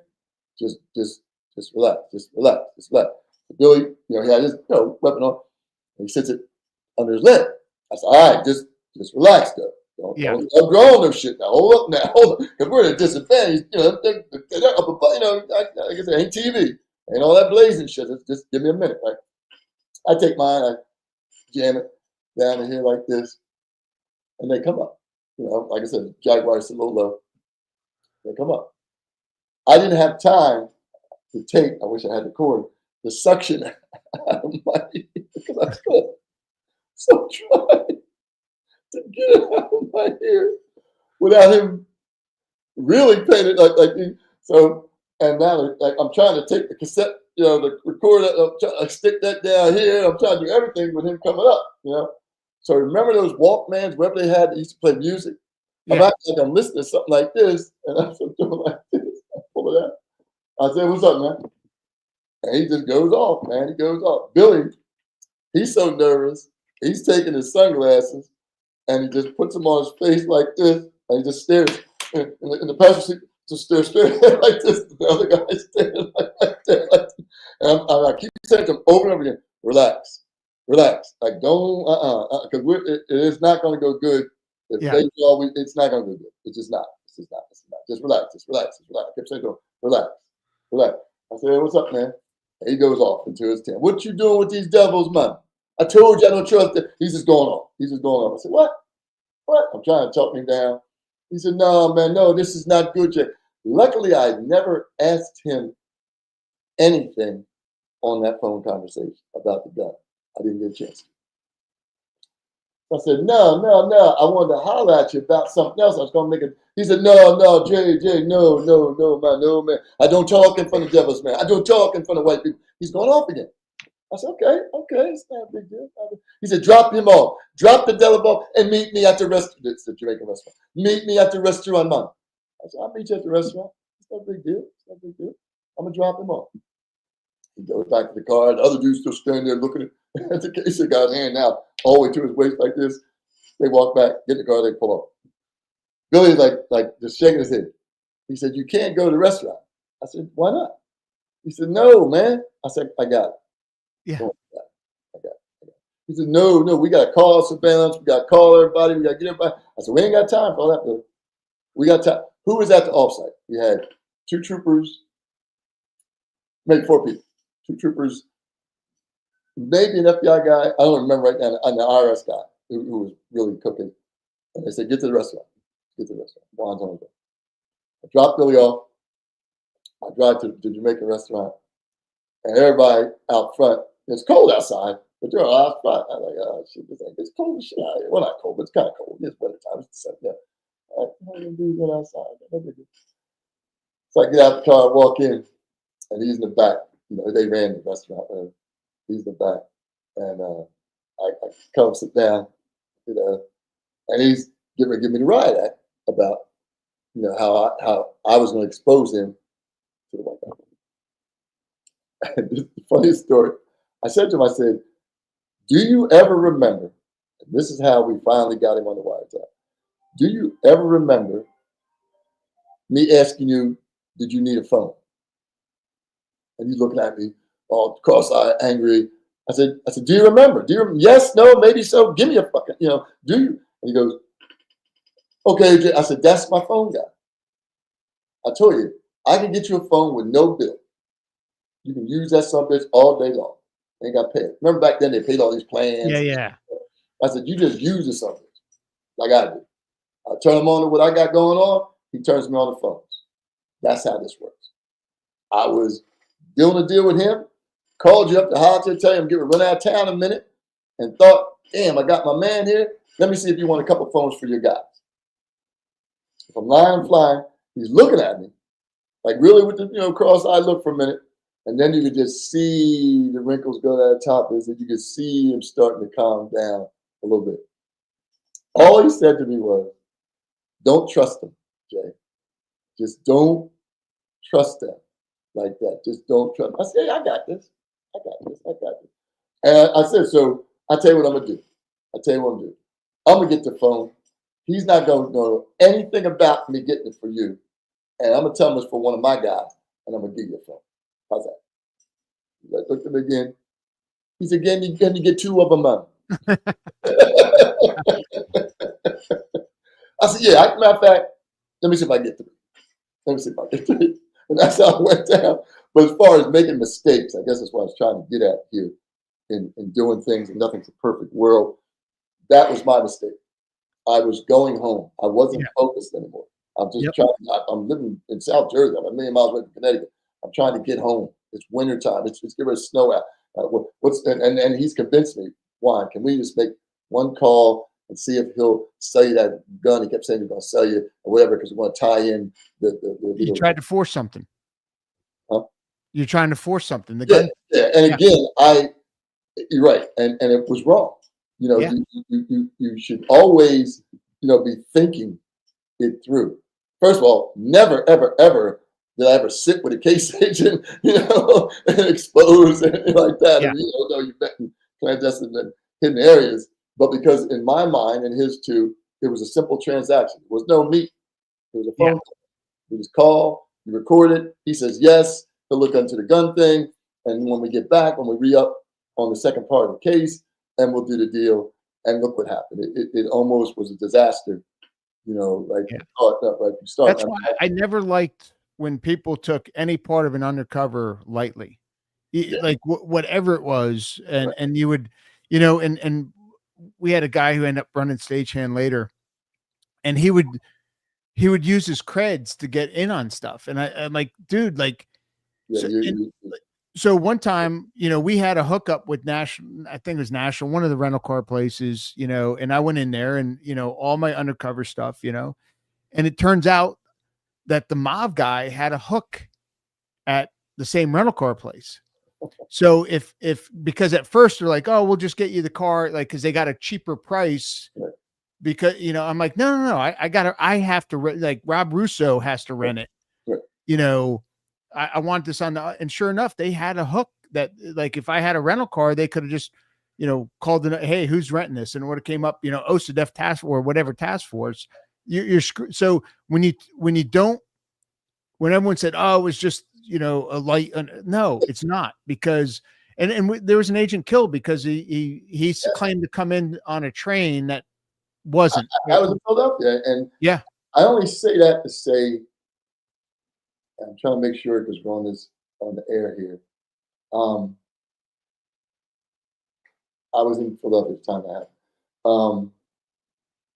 Here's my thought, and I hope this doesn't sound.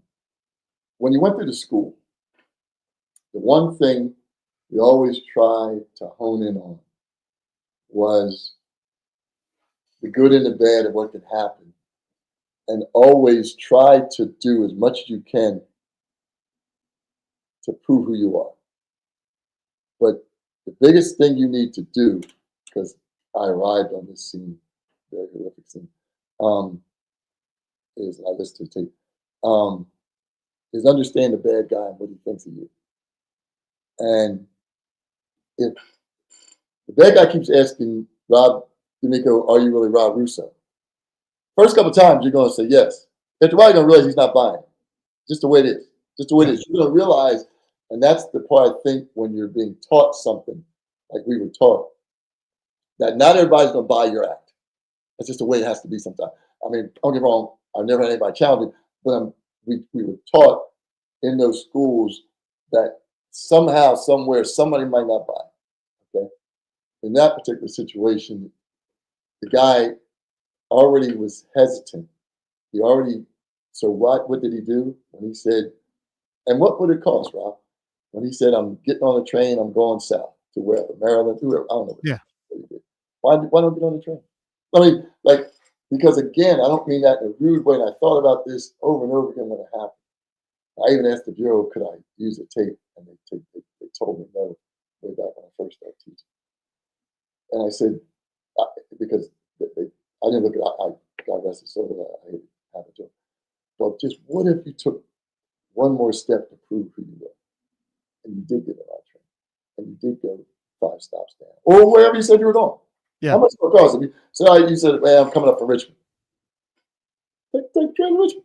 We got everywhere. You know what I'm saying? It's not, you know what I mean? So in other words, don't think, and unfortunately for that time, the guy saw you come back down.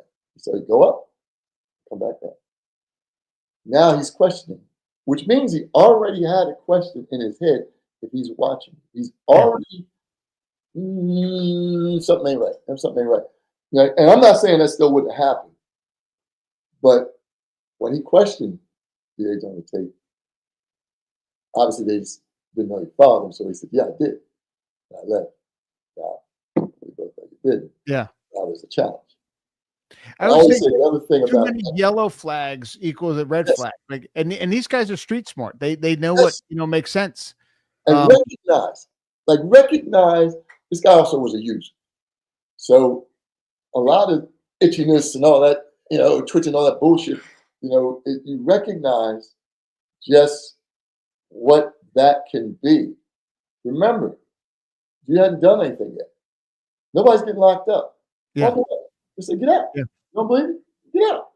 Get out. I mean, give him the caged animal in a corner will really, really react bad. So I'm thinking the school. That's what I said. If you're pushing that guy into that corner, be careful what makes him come out. He sees no way out. He sees it's time to go blazing or wherever he's going. In other words, in that situation, and I know it's going to sound bad, because I don't want backseat quarterback any decision anybody makes, but certain things, maybe you should have thought, like, okay, if you ask me too many times, which means you don't believe it. Okay. Yeah. No harm, no foul. Nobody's locking nobody up. Nobody's doing whatever. Haven't done anything yet. Drugs. Yeah. Just get off, man. Just get out the door. Get out. Now, could he have flipped out then and thought that he was going to be arrested when he got out the door? Sure, he could have. But at least you're giving him, like right now, you and him are now caught between a very bad situation. Yeah. He doesn't believe you. He actually has proven that you didn't do what you said. Now, whether you talk your way out of that, and say, well, I didn't get on that train. You're right.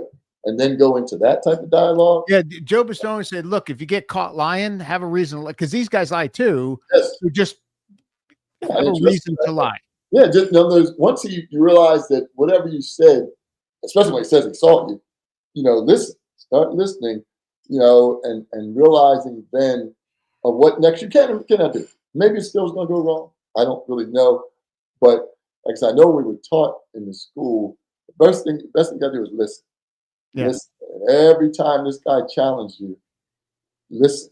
Listen that whoever the informant was that was driving the car, whatever he's selling to the bad guy, he's not really, like I said before about informants. We started in the beginning of the show, we said about this about informants. Start realizing what he is or isn't.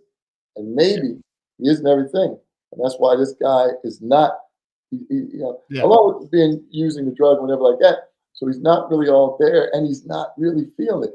There's a reason why he watched you walk up and get on that train stop and then get back down. He didn't trust something, whether it's yeah, a woman, yeah, or he thinks it's a piece of shit or whatever, and no big deal because all those things are things that you can get out of.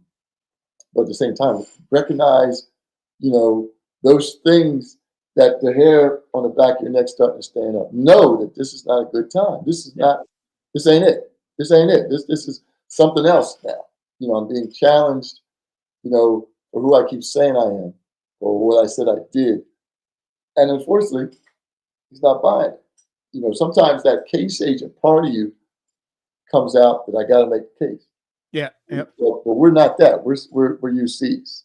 yeah, We'll fight another day. We'll get him again. Whether we let him go, whether we say kiss my ass and then don't buy the dope that day, well, whatever the deal was, or whatever it is. I guess I don't want to be a backseat quarterback, but we both know that when those things come up, those signals go off in your head. yeah, And you like I said, you trained us like I did. We did all the SWAT. You did, do like you train. As long as you got that training down, you know exactly how to react next. And I'm not saying it's a perfect world, but what I am saying is something's going to go off in your head that's saying something's not right. yeah, Something's not right. It's like the ripoff. You ever get ripped off, you start looking around, he's not bringing the dope. So something, you know what, my man?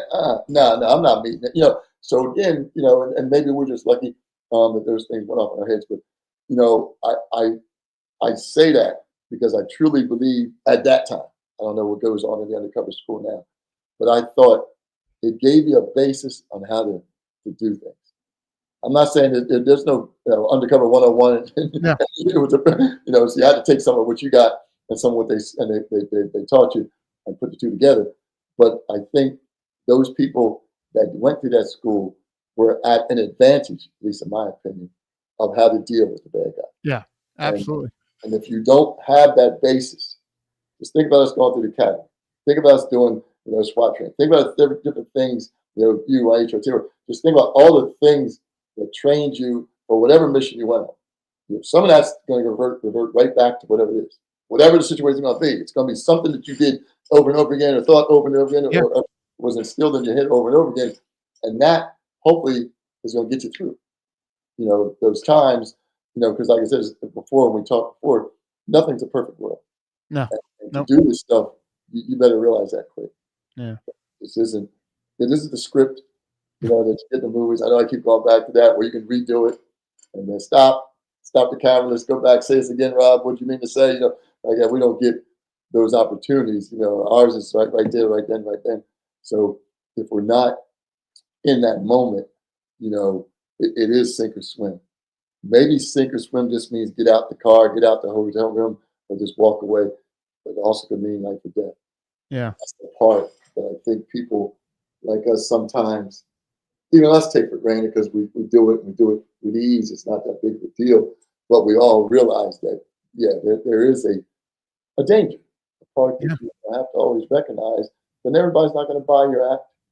And if they don't, it's not the end of the world. The USA might think it's the end of the world. yeah, yeah, Whatever. But as far as us living to fight another day, I think that's the one thing that I think all of us kind of take with us. That part of what you're going to do and what bell or whistle or hair is going to go off. That's going to Yeah.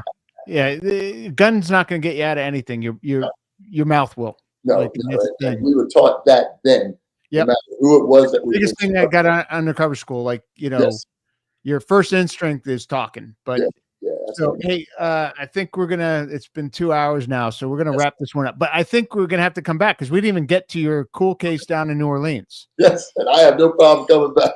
All right. So what we'll do, man, it's been unbelievable. Literally, I looked up, I'm like, holy cow. But yeah, and I think we got some great points out, but we're going to come back because Juan did a case down in New Orleans, put a lot of cops away. It was on 60 Minutes, right? That was Dateline, Discovery Channel. yeah. So it was on true right now. Yeah. So we'll have to bring you back, go over that one. I appreciate it, man. It's been great. Just some great times remembering them. Yes, always good. Like I said, we reminisce enough about the different things that we've crossed paths, so it's always good to talk to you about. Yep. Always. All right, hang on a second. I'm gonna just close out here. Thanks for everyone watching. Appreciate it, and see you next week on Inside the Line.